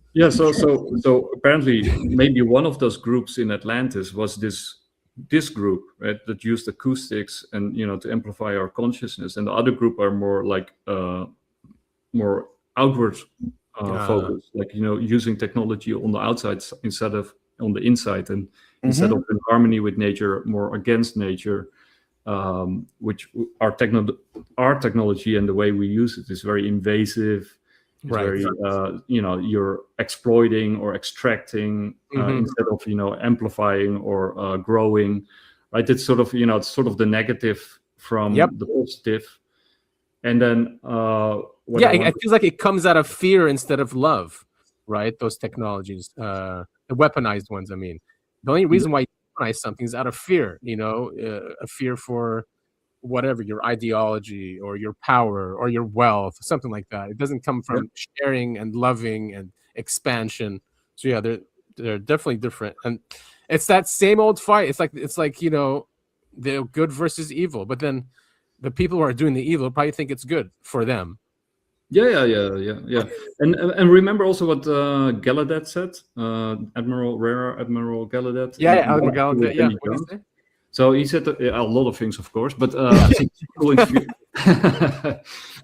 but two things really stood out to me. Like, first of all, he sort of said that they knew where Atlantis was, and then he smiled. Interesting. As like we're soon gonna find out more about it. Is my sort of take on that. And the second one that he sort of said was that he started speculating on psionics, and then he mentioned what if people back then could just gravitate these boulders with their mind. he said that. Interesting. I found it very interesting that he made that. Yeah, I didn't catch that one. That is very interesting. Very fascinating. He's definitely in the know. He was NOAA, right? Head of NOAA. I think he was in the Navy as well. So he understands water. He knows what's there. And DJ talks about Epstein and Maxwell and that group going and finding Atlantis, right?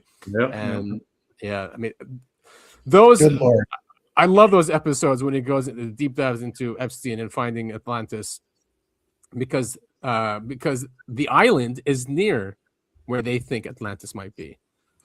Yeah, and I think I'm not sure if we still have the time to do it, but when you look at what's going on with Venezuela, of course, it also has to do with oil, and it has to do with realignments and power politics.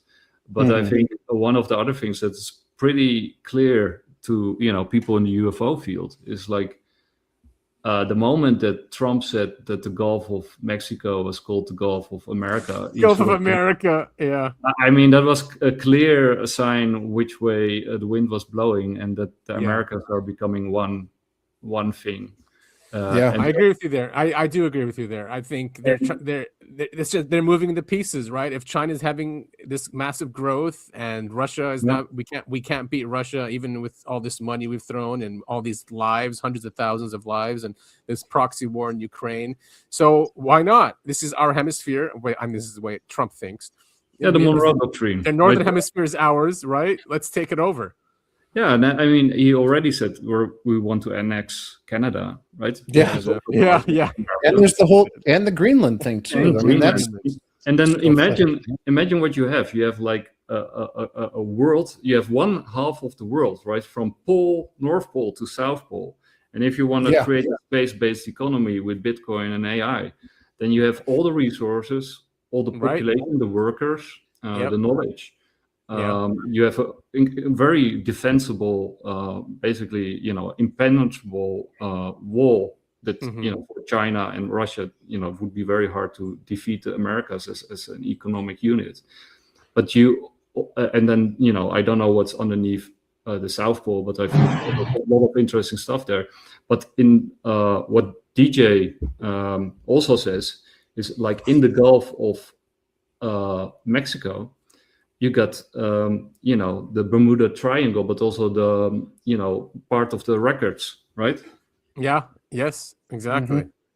So, and of course, you got in Latin America, you got a lot of UFO activity and probably a lot of ancient temples and stuff connected to UFOs. If the U.S. has anything to do with it, there won't be any more activity there because they'll be trying to shoot them down, I thought this was cool. I don't know if you guys have seen it, about how we went in and grabbed Maduro. It's very short, but there's some cool technology in here. Were you listening when Donald Trump said this? Maduro in the dead of night. It was dark. The no shit. lights of Caracas were largely turned off due to a certain expertise that we have. It sounds like what he's saying is the United States has the capability of turning off the lights for 1.9 million people in a large Latin American country like that. And of course, I would believe it if there wasn't a video.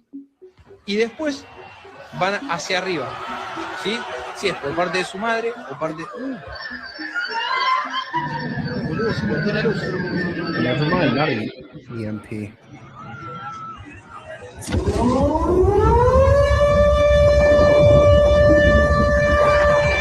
What this tells me is Nicolas Maduro was literally in the dark in his fortress. He probably couldn't find his way to the safe room without lights. It's also why he probably wasn't able to close it. He was feeling around, probably looking for the lever to pull it closed.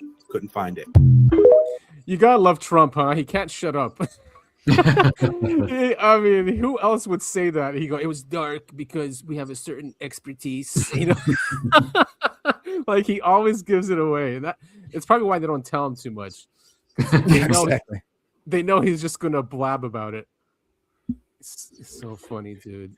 But I'm sure we use something. I mean, it's impressive, right? I hate that we did this. Or I really do. But you have to say that just like in Iran, how he did it. And it was boom, boom, out.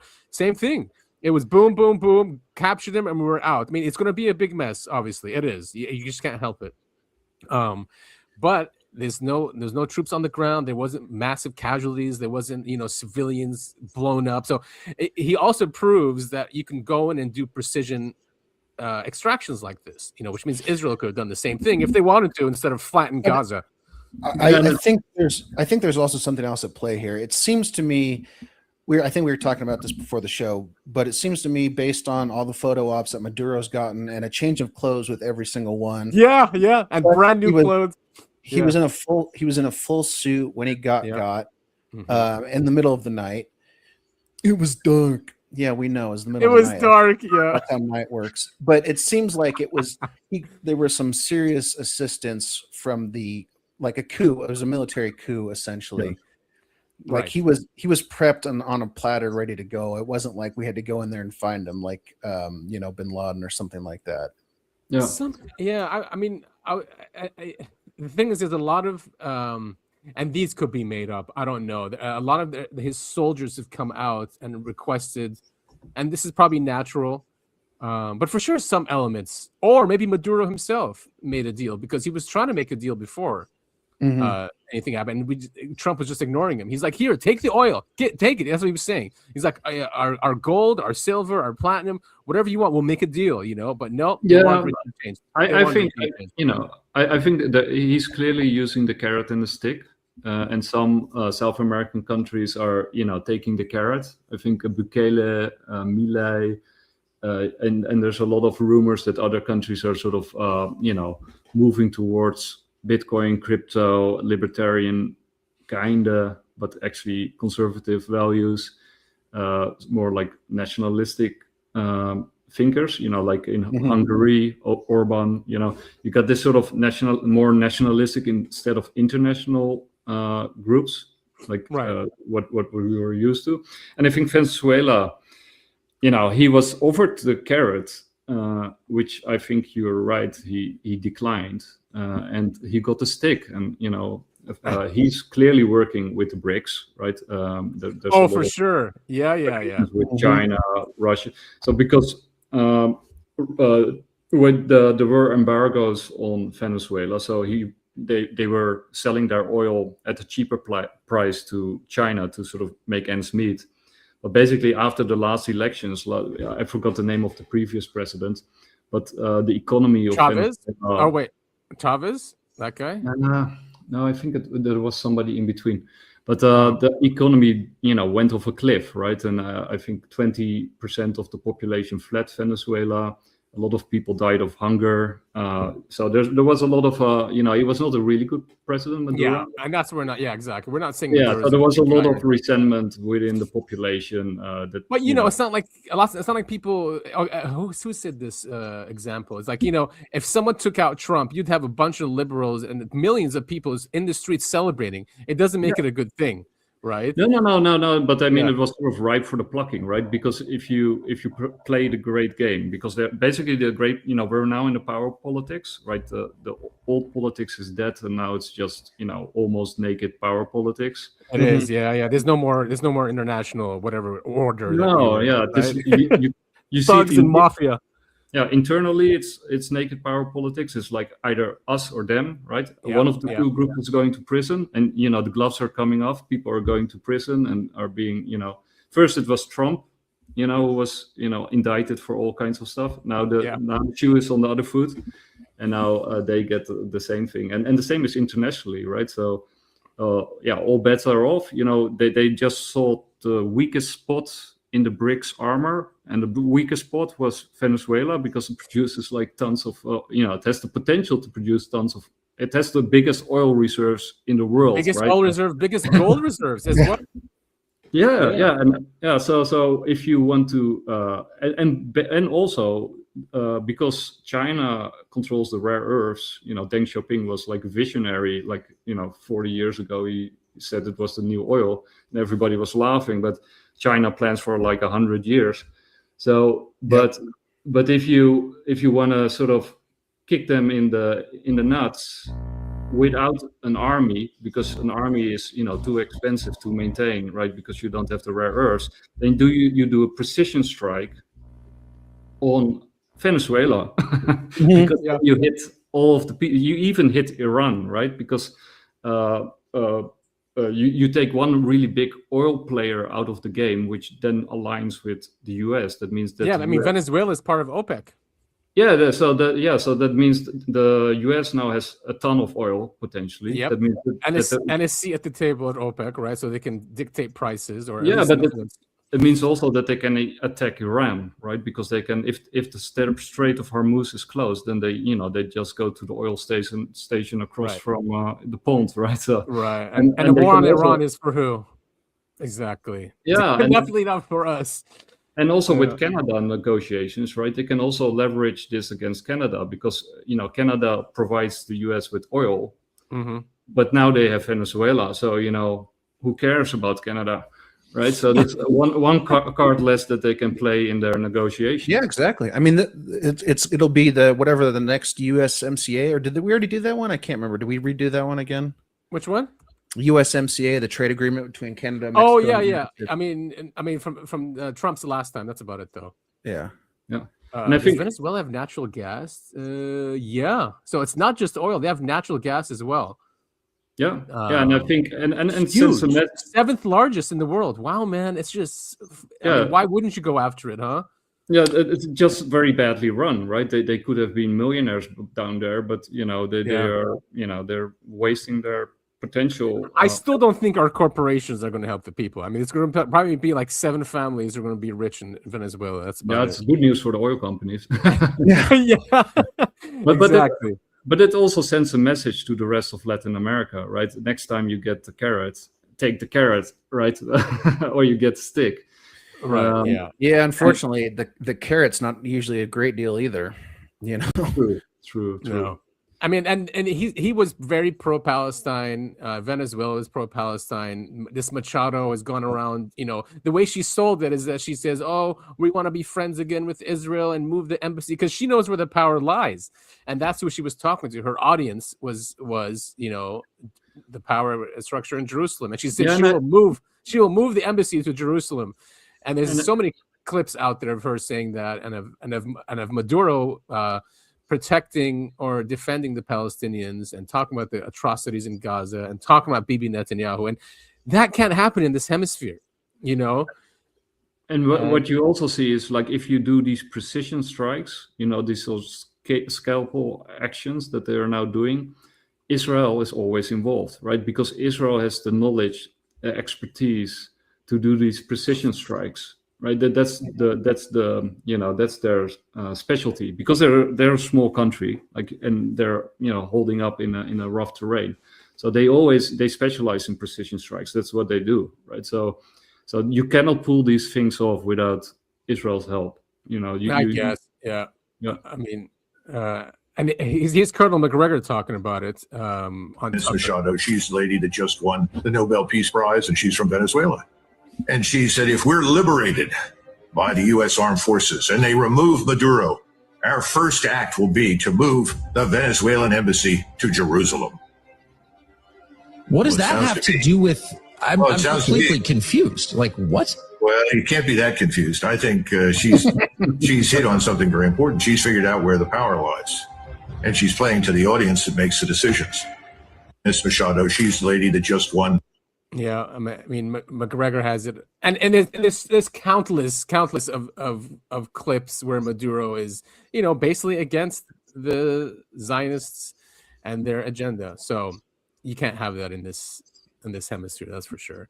And then Bibi just visited the White House. He just said that Iran is in Venezuela and Hezbollah are in Venezuela and blah, all that bullshit that he always says and gets away with. And then a day later, here we are in Venezuela. And he also said something else that's very important. Like he moved the goalpost, right? Before it was Iran isn't allowed to have nuclear weapons. Well, it doesn't.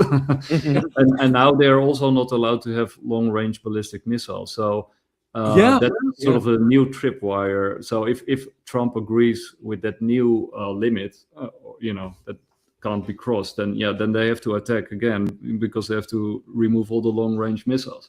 Which that's so insane. That is so insane that they can't defend themselves. Basically, they have to have they have to be vulnerable to attack and lose. But I think they're seriously underestimating Iran, because it's very but you do have a revolt right now, because you're seeing the same thing that is happening in Venezuela, where people are sort of revolting. And of course, there's a lot of resentment also in the society. Mm-hmm. But basically, they're now experiencing a currency collapse, and people are revolting. Yeah. I mean, we've put so many sanctions on Iran. It's just crazy that they've actually survived. I mean, how many more sanctions can we put on them? So yeah, I'm sure their currency is collapsing. Their economy is in trouble. If it wasn't for China and Russia and BRICS, for that matter, and Trump hates BRICS. So like you said, I agree with you. I think Venezuela is a very huge chess piece that BRICS has lost. So China was deeply in Venezuela, right? Yep. Building roads, building infrastructure, and taking the minerals and the oil, and so that's really going to hurt them. And China, and it was a forward base. You have to understand. You have to really think like naked power politics, and right. America is not the only one playing it, right? China and Russia are also playing. Every great power is playing, power politics, and I don't know what Europe is doing, but clearly Europe is not doing it. Yeah. But basically China is waging a reverse opium war, probably because out of resentment to what has happened to them. I agree. And probably they operated from Venezuela, and the British Empire, which is always involved with these things. They were also operating likely from Venezuela. So interesting. Wait, you said the British Empire was likely operating from Venezuela?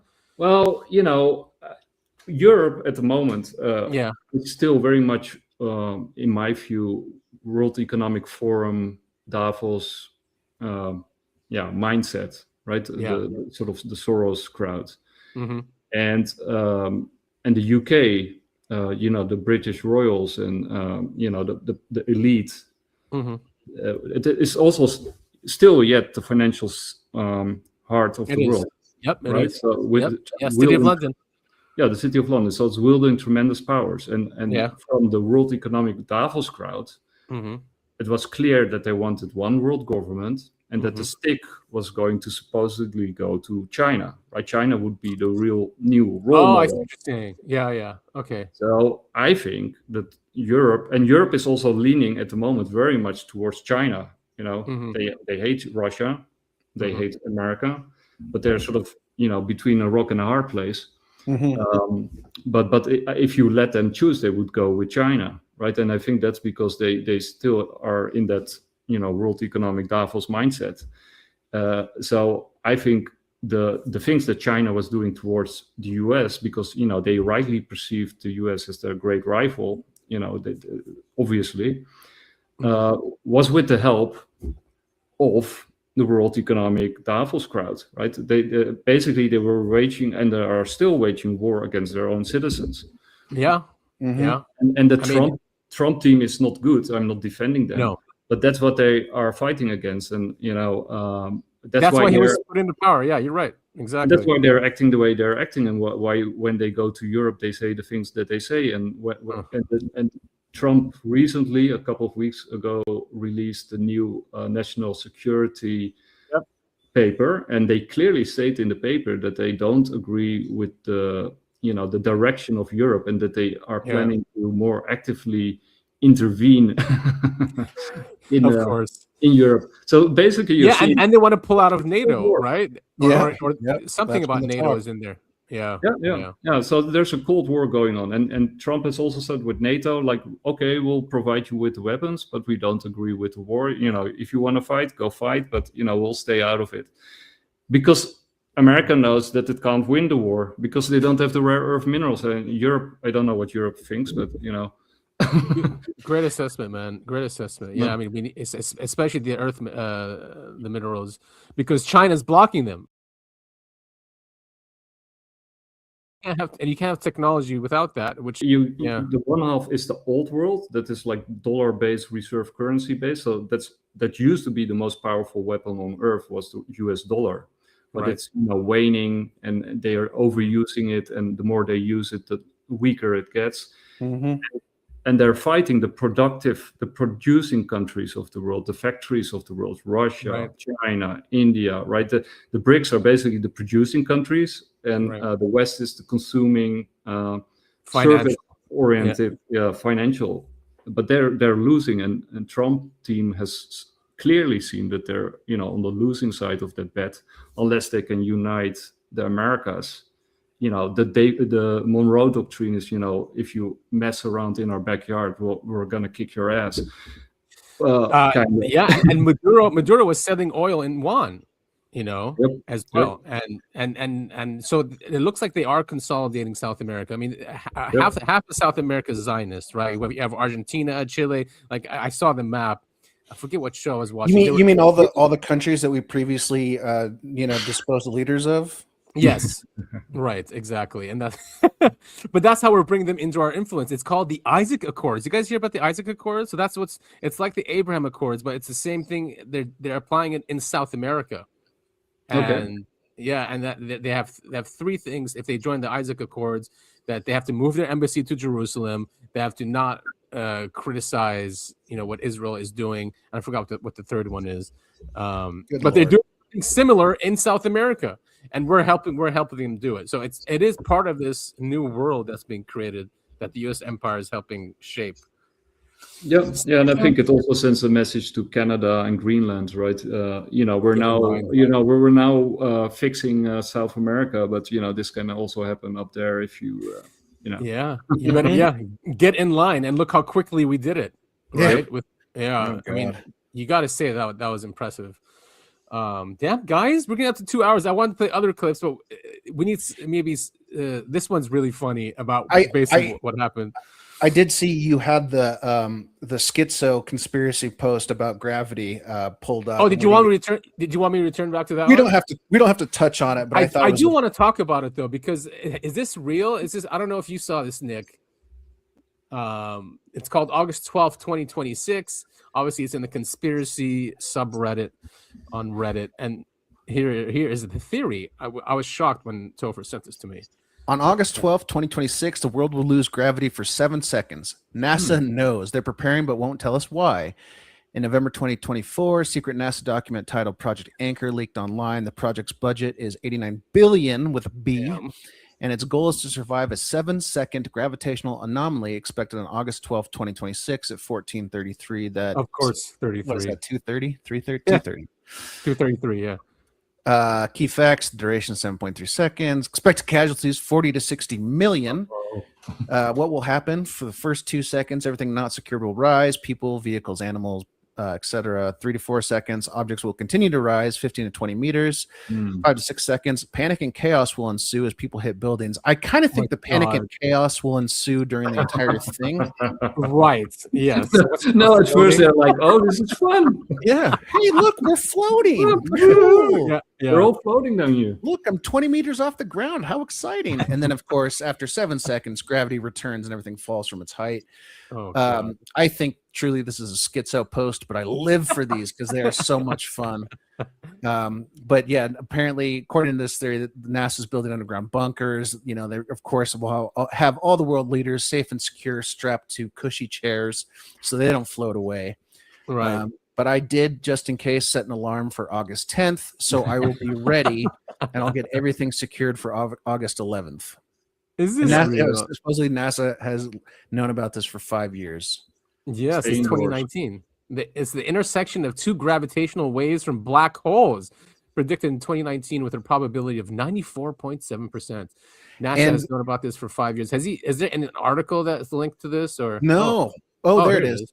Well, no, I think that's just the science behind it, quote unquote science. Right. Anyway, you do have that sort of a magnetic pole shift, right? I do think there's maybe something to that, but I don't know about this. Yeah, I know, and it's pretty schizo if you ask me. What is everyone else saying? Remind me, August 11th. Okay, haha. Remind me. Danger is my middle name. See, it's all jokes, huh? They can't. I hate Reddit. I hate it. It's worthless. Absolutely worthless. But yeah, so just more. Yeah. Also, I'm fat, so I think it'll be okay. Yeah. Lots of fun stuff predicted for 2026. It is, yeah. We have April 2026 with Chris Bledsoe and Egypt, and that's right. And Tiesto is going to be there, right, Nick? Aliens are supposed to land at the World Cup. Don't forget about that one. Oh yes, that's right. That's cool. And we have that in LA. There you go. We'll do an LA games, but World Cup adventure. But with Edgar Casey, a dark journalist, he did apparently make a lot of very accurate predictions, and a lot of famous people saw Edgar Casey. Like also, I think Roosevelt went to see him, if I'm not mistaken. Really? And so he was very famous, and he was very focused on health. So he apparently also was able to cure a lot of people and see ailments and that kind of stuff. But he also he was the one source for most of these Atlantis stories, right. Plus of course the Steiner and the other mystery schools. But one of the so Edgar Casey also predicted, just like Chris Bledsoe, that there would be this sort of moment with the pyramids and these records underneath in the halls. That would be revealed at some point, and Chris Bledsoe put a specific time on it, but it also aligns with the star. I forgot which star it was. I think one of the it's not serious. Yeah, I forget which one too, but yeah, I think one of the stars in Leo, the sign of Leo. Regulus. Yeah, Regulus. That's it. Yeah. Oh, because okay. Sort of with the Sphinx, it was of course a line in the past. Right. And then that there would be a great revelation. And then when you think about the fact that what's his name, the Egyptian guy who Hawass? Yeah, Hawass. I always forget his name. Zahi Hawass with the cigar. Some person that you don't have to remember anyway. But yeah, exactly, man. He's garbage. But I discovered it's in my book. I was just about to say he's the king of it's in my book. But did you know that he actually used to work for the Edgar Casey Foundation, and they sent him to Egypt, and then he was still like, there are holes underneath the pyramids, and there's he was exactly like Graham. And then he had this like 180 turn. I believe after the Egyptian authorities got to him, but I'm not certain about that. But he did have like a 180-degree turn, and then he sort of stopped allowing people to speculate about these things because it was all nonsense. But also didn't allow people to access these spaces and rooms.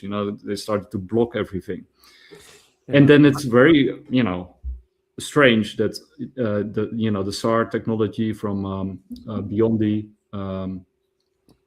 started to pick up these gigantic chambers, cylindrical 8-mile or I forgot how deep they are, but places. I think because he restricted access and because he called everything nonsense, that's why these like the Italian group and others started doing it remotely and using satellites to sense it. Like, screw him, if he's not going to let us in there, we're just going to do it our way.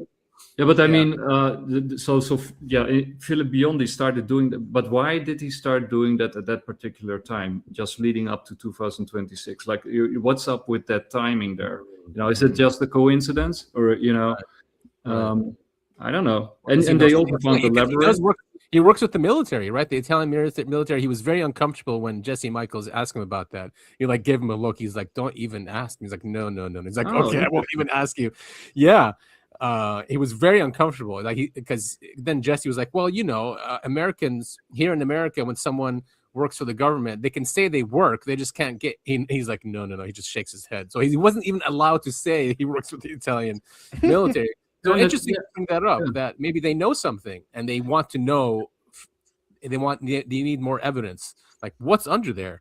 Right. Yeah, and I think it's also, it just feels too easy, right? The way that Philip Biondi did everything and that it all got revealed. I do really think that Jay Anderson is also, working with a group of big tech people who want this stuff out in the open, right? Because otherwise, you see, why wouldn't X censor all of us, right? Or YouTube, or why are we even allowed to talk about all these things? And True. It just doesn't make sense. Yeah. Well, I mean, I really, there's that famous saying, "Nothing ever happens," but I really hope in 2026, with all these different projections and these convergences, and we deserve better psyops, and I hope something happens. We demand. Exactly, we demand better psyops.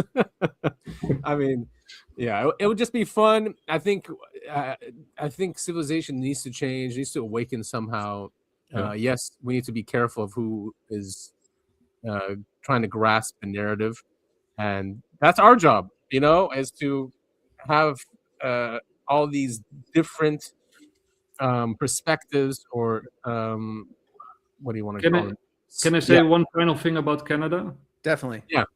Do you know what the carrot is that they are going to give Canada? Military, I guess I would say. No. Besides military protection and the removal of terrorists and becoming part of the American system. Also, when you look at that, like they would overshadow California is now the biggest, but then if you add Canada to America, Canada would have the most influence on American politics in DC, of course. Oh yeah. So that's one thing. But the other thing that they, if you want to build a space-based economy with AI and Bitcoin and all that kind of stuff and nuclear technology, where are you going to put it? And they have huge pieces of land, white wastes. Right. Somewhere cold. Yeah. Up north. Right, exactly. And they have huge swaths of land with no one living there. And hydropower from here to Tokyo. Right. And it's, if you want to launch stuff to space, you're very close to the North Pole. Greenland would be better, of course. But, if you want to cool data centers, all that kind of stuff, you would either put it in Alaska, but then Putin is your next door neighbor. So you better be friends with Putin. Or you put it a little bit closer to home in Canada, where there's a lot less eavesdropping and you're closer to the North Pole. And then if Putin is actually your friend or your ally, then you get Europe for free. You isolate China. You get a ton of extra resources because Russia is loaded. You got the nuclear expertise from Russia. They are very good at mining in very difficult places, including space. So it's a very important ally to have in your team. So I think the grand plan from Team Trump is actually to unite all of America, get Putin as an ally, isolate China, get Europe for free, and get all the rare earths that Earth has to offer, plus all the energy. And I can see it. Yeah, I can definitely see it, and it makes a lot of sense geopolitically to do it. And then Canada would be the most wealthy place on Earth. Mm-hmm. Yeah, United Hemisphere of America. I can't wait. Now, Mexico's going to be part of that. I don't know if you guys have seen this. This is AI, and it's what did you say? The left is now liberals are improving at memes. At least whoever did this, it's really, really good. And I don't know. Yeah, let's watch it. Then let me know what you guys think that the message is from this.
Damn. I mean, that's scary. Thoroughly creeped out just based on the music alone, I think. Yeah, from Eyes Wide Shut. Yeah. I mean, so some people are saying that that life is a stage, and that's what that thing is saying. I think there might be another angle saying that MAGA is dead, right? Yeah. And because that's what those figures were, and that it just shows that the movement did what it did. It got them in there, and then it's just going to move on without MAGA. And that's what we see. Trump's behavior is like he doesn't give a shit about his base anymore. Just completely threw all those policy points away. Because when he first came in, it was all about no more regime change wars. He literally said that. You know, he's the peace president. Yeah, exactly. And the Epstein files and so many things, the UFO cover up and the drones and every single item. He's just gaslit everyone and has thrown people to the wayside. And he's going to implement what you're talking about, Nick. It looks like, which just goes against everything the base wanted, right? But he might not have no choice. And he might know things that the base doesn't know, and that they're idiots, is what he thinks. And that there's a grander plan. And if the U.S. is going to survive the future, he has to do these steps. The thing is, why not communicate that? Do you know what I mean? Yeah. Is it because then your adversaries would know the plan? I guess, right? Maybe that's why it's not communicated. Yeah, I think that's part of it. Plus, right, if you really want to implement this kind of change, it's gonna hurt. Not a little bit. It's gonna hurt a lot. Mm-hmm. And also you have to probably sacrifice quite a lot of stuff and people, right? So who's gonna vote for that kind of stuff? Well, people have been voting for free meals, because every president promises that you get more stuff, more free stuff. Exactly. So why would the populace suddenly vote for somebody who says, no, sorry, we're gonna have hunger, death, war. We're gonna invade Venezuela. Right. Oh yeah, I'm gonna vote for that guy. Right. Yeah, that makes sense. But I don't think he's gonna. My personal opinion is I don't think he's gonna throw away all of his points, but I do think that he's playing his cards he has to play his cards in a certain order.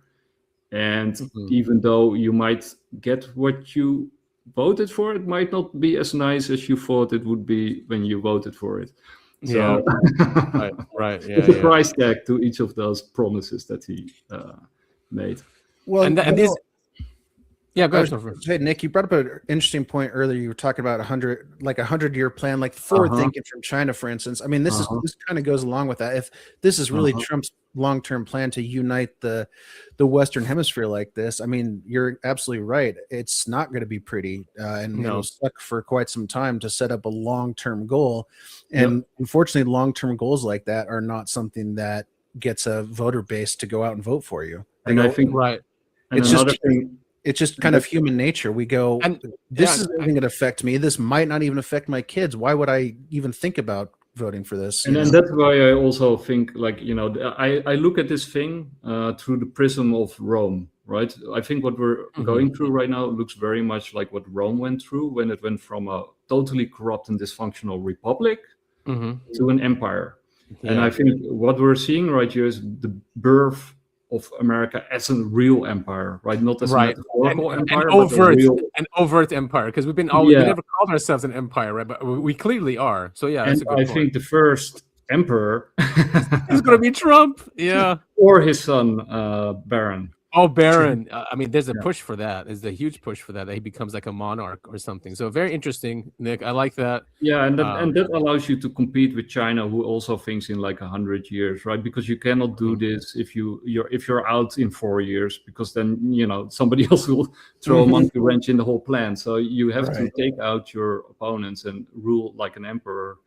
And also with Caesar, right? In Rome, the people actually welcomed Caesar because they were sick and tired of the dysfunctional republic. So they were saying, come in with your soldiers. And even though Caesar what you just remind me of? Did you see that we were parading Maduro on the streets of New York? Did you see that? He was in the van, and the van doors were open, and people were saying this is what Rome did when they captured people. They paraded them in the streets of Rome.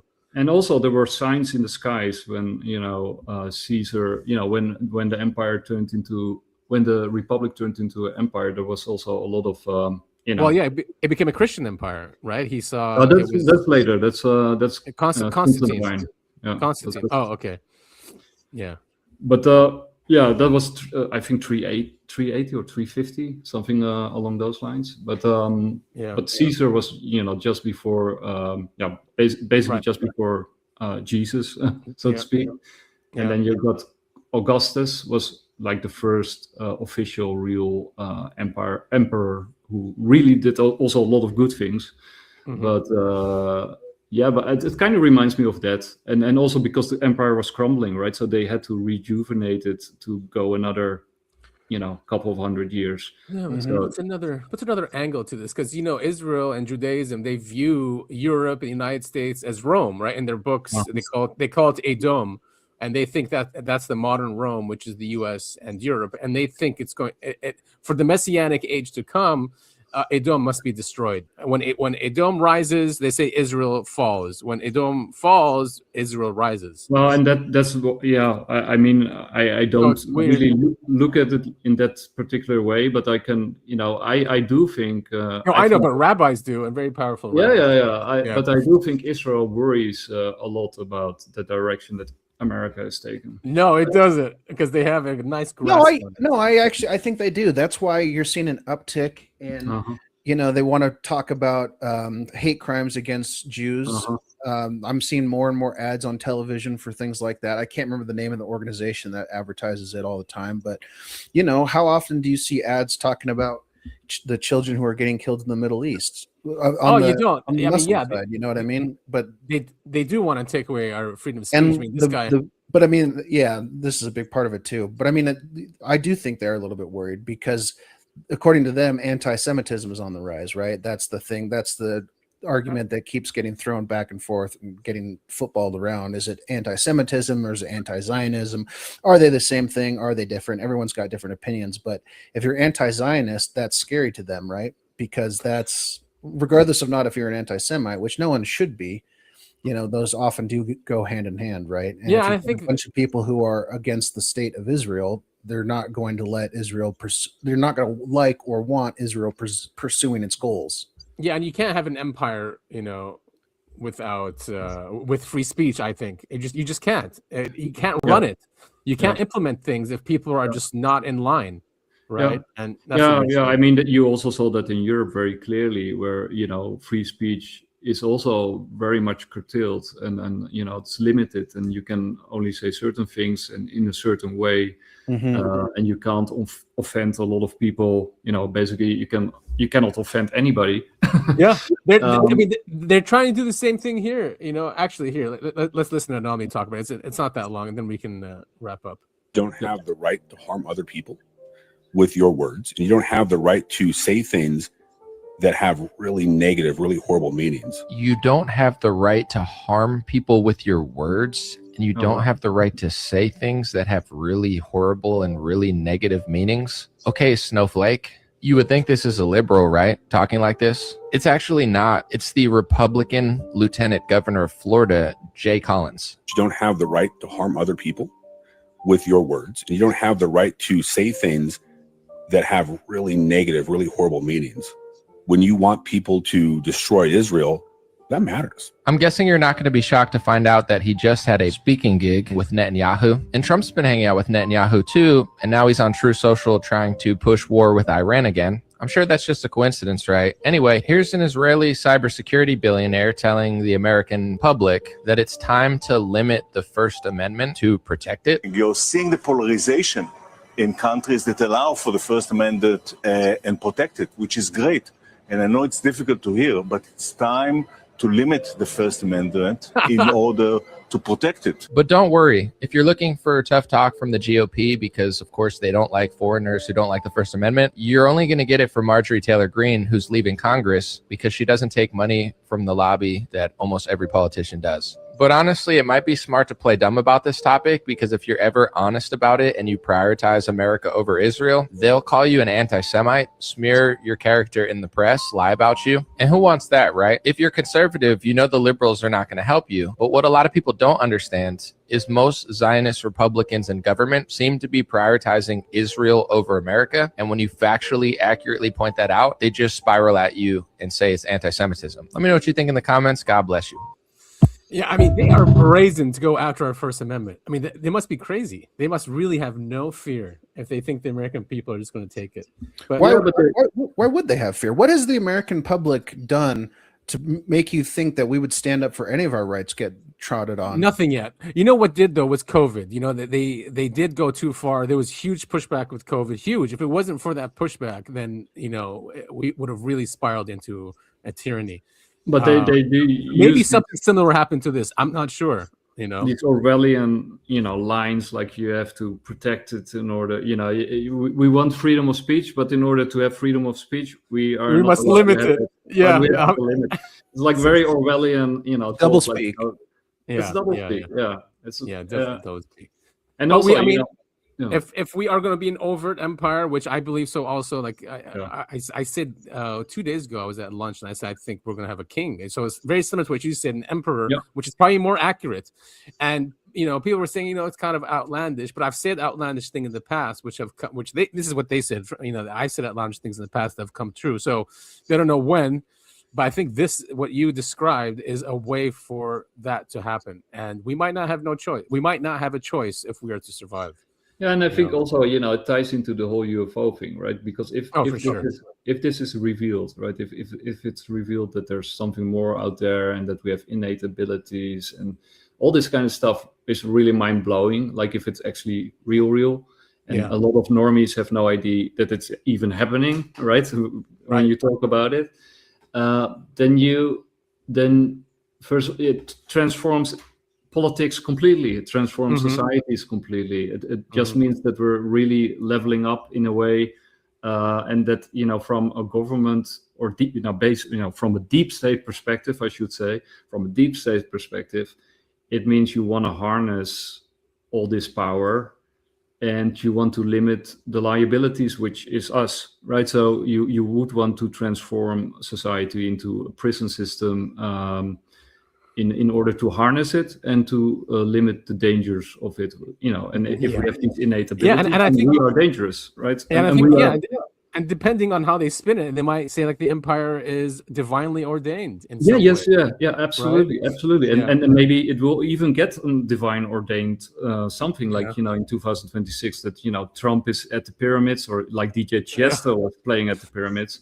Why was he playing there? Like this is also a clear sign that something is going to happen with those pyramids.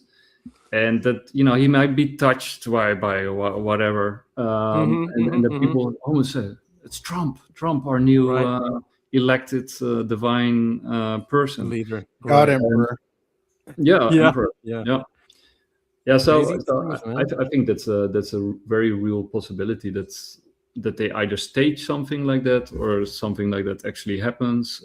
But there will definitely be a spin along those lines. That he will be divine, like kings in the past were. For sure, man. I see it. Anointed. Anointed. Yeah. Maybe he'll go full old school and pull a sword out of a stone. Could you imagine? That would be cool. That would be cool. Well, we'll be watching it, and for everyone listening, you heard it here first from Nick, and I think he's right on the money. So there's going to be a convergence for sure. But just for the people out there, this doesn't have to happen, right? There's a clear alternative. No. If we all rise up and we, embrace sound money or Bitcoin or, whatever, or gold is also fine, right? If people just wake up to how the economic system works and, start organizing themselves locally and start ignoring all these people, then it doesn't have to happen. But, and I think Bitcoin Live is a definitely a great show where you guys explore all of these. You have excellent guests on. You have experts in the field, and they bring up all these issues, and there are solutions to this, like you said. Yeah. And we're glad that you're also part of the family, or we're part of your family. So it's cool to have genuine UAP researchers part of the team. Yeah, and we definitely we love the fact that we've met you guys and are part of the family. Thank you for that. We're very thankful for that. And just for the listeners, if you're interested in this subject, you should, and you want to explore also the economic aspect of it and what's going on, and definitely give Nick and Sid and the team over there, Bitcoin Live, a follow and listen. They get into very esoteric and philosophical spaces as well. But important, if you want to get ready for what's happening, what's the point of knowing or seeking out information of what's going to happen without really understanding the financial structure? So, and then turning it into action, right? Because you also want to give you don't want just knowledge, right? Because knowledge can also really depress you. Trust me, I know all about that. If you can't turn it into actionable, into action, right? And that's sort of also what we're about, because you can just organize yourself quickly and plug into a growing, vibrant, entrepreneurial society that is there to help you survive this transition that we're going through. Almost like a parallel economy. I mean, so if someone's getting into crypto now and is looking at the market and just how volatile it is, and what words of advice do you have for them? Volatility is, a sign that something is not yet there, or not there yet. So that's actually a healthy, good sign. It means that you're early, and that the upside is still huge, in my opinion. Of course, it's not financial advice, but I see Bitcoin as a savings technology. I think there's also still some room for gold and silver the coming years. But at some point, I do believe gold and silver will both be industrial metals, and become part of the Internet of Things, robotics, AI. You need to have huge amount of conductivity. And when you saw the price of gold rise, everybody, gold became too expensive. So industrials switched to silver, and then silver spiked. And now China's intervening because their economy needs silver at a certain price. So they sort of they they stopped it from rising. I've seen that squeeze. I mean, it's what is it? They have it capped at 75 or something. They're forcing people to sell right by increasing margin calls. And, because otherwise they're playing all the tricks. Yeah. So that so I think and as soon as things turn into industrial metals, they lose a lot of their they lose their monetary value, right? Because why use them? Right. And then and I think the people who so anyway, I don't know if Bitcoin was created, but I don't know who created Bitcoin. Nobody knows. Mm-hmm. But the persons of the groups who created it did have gigantic foresight. And I think one of the things that they probably saw coming was this, space-based economy. Yeah. And then you definitely need something like Bitcoin, to run AI and this new. And a planetary civilization. Yep. Yeah, you need crypto for that. You definitely do. Well, cool, man. This was a great show, guys. I had a lot of fun. Yeah, a lot in here. We talked about a lot of issues. So if you guys want to delve deeper into the economic side of this, again, definitely check out Nick and Sid at Bitcoin Live and the other team members there.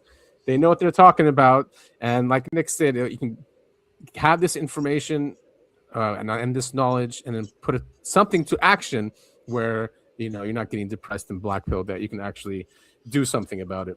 And it's all for free. So there's not a paywall. I don't have a book. Right. Yeah. Good point. Soon a game, maybe. Yeah. But I had a lot of fun. It was a great show, and I think we covered a lot of ground. And it was fun being back on because it's been a while. Yes, it's definitely been a while. Yeah, definitely. We love having you back and having these discussions with you and having your perspective, especially on geopolitics. I really enjoyed that. Thank you. Yeah, you're welcome. And I should, I basically started writing this stuff like months ago. Well, I started writing. Oh yeah, yeah. Do you want to plug? I think you have a Substack, right? You want to plug that? Yeah. No, I don't have the Substack yet. Oh, okay. All right. I'm very slow with that. I do have on X, you can also do articles, but I got a lot of unwritten or half-written articles. And one of these half-written articles I started writing when Trump said that he wanted to annex Canada. And then I was like, huh? Yeah. What? Yeah. And then I put this grand theory, puzzled it together. But I should finish that article and put it out there because reality is catching up. Exactly. Do it quick. No, I'm definitely put it out there as well and promote it. Cool. Yeah, I had a lot of fun. Thanks, guys. All right. Any last things to plug there, Nick? Social media, things like that? If you see my handle underneath my name, Bitcoin Live DB. If you go there on X, we have a link tree there, and you can also put the link tree underneath the video. If you have the link tree, you basically have access to everything from YouTube to Twitch to Rumble to wherever we are streaming to. That should be sufficient for everything. Oh, perfect. Nice. Fantastic. Adam, your turn. Yeah, so since you guys are listening to us, I don't know what platform. We are on all the major platforms, all the video ones, and the podcasting platforms as well. We have an X at UAP the podcast. I am at Breakaway Civil, and Topher is at Topher it all.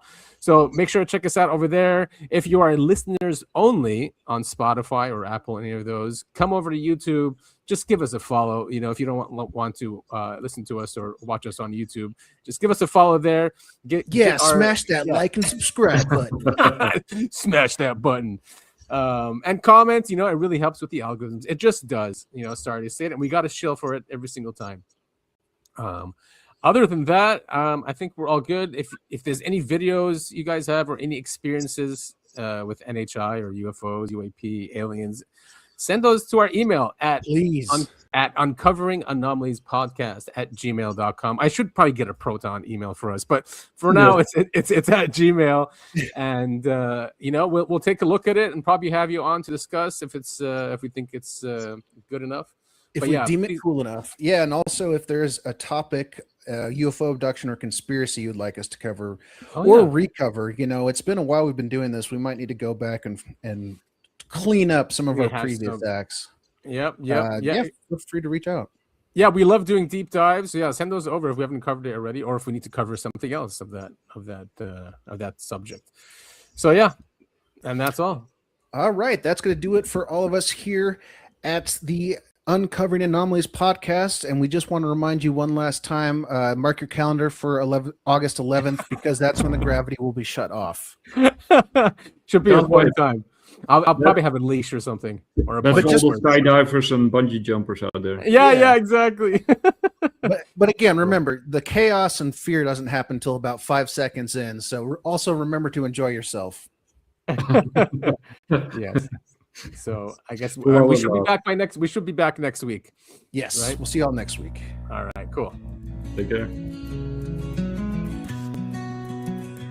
Day by day, night by night, where do I stand? Where do I fight? The conspiracy is taking me, and now I'm fighting relentlessly. What's the truth and what's the lie? Will we forever fight and die? We uncover truths and tell you what's the news, what they won't tell you. It's Adam and Topher. We come in peace. Our hunt for the truth will never cease. It's the Uncovering Anomalies podcast. We tell you the UFO news at last. Forgive us for being brief, but the truth never sleeps.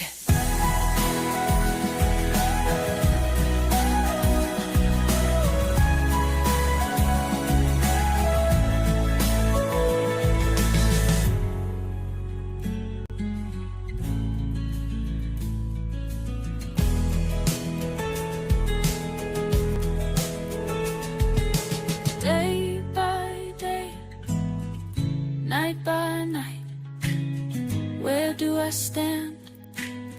Where do I fight? The conspiracy is taking me, and now I'm fighting relentlessly. What's the truth and what's the lie? Will we forever fight and die? We uncover truths and tell you what's the news, what they won't tell you. It's Adam and Topher. We come in peace. Our hunt for the truth will never cease. It's the Uncovering Anomalies podcast. We tell you the UFO news at last. Forgive us for being brief, but the truth never sleeps.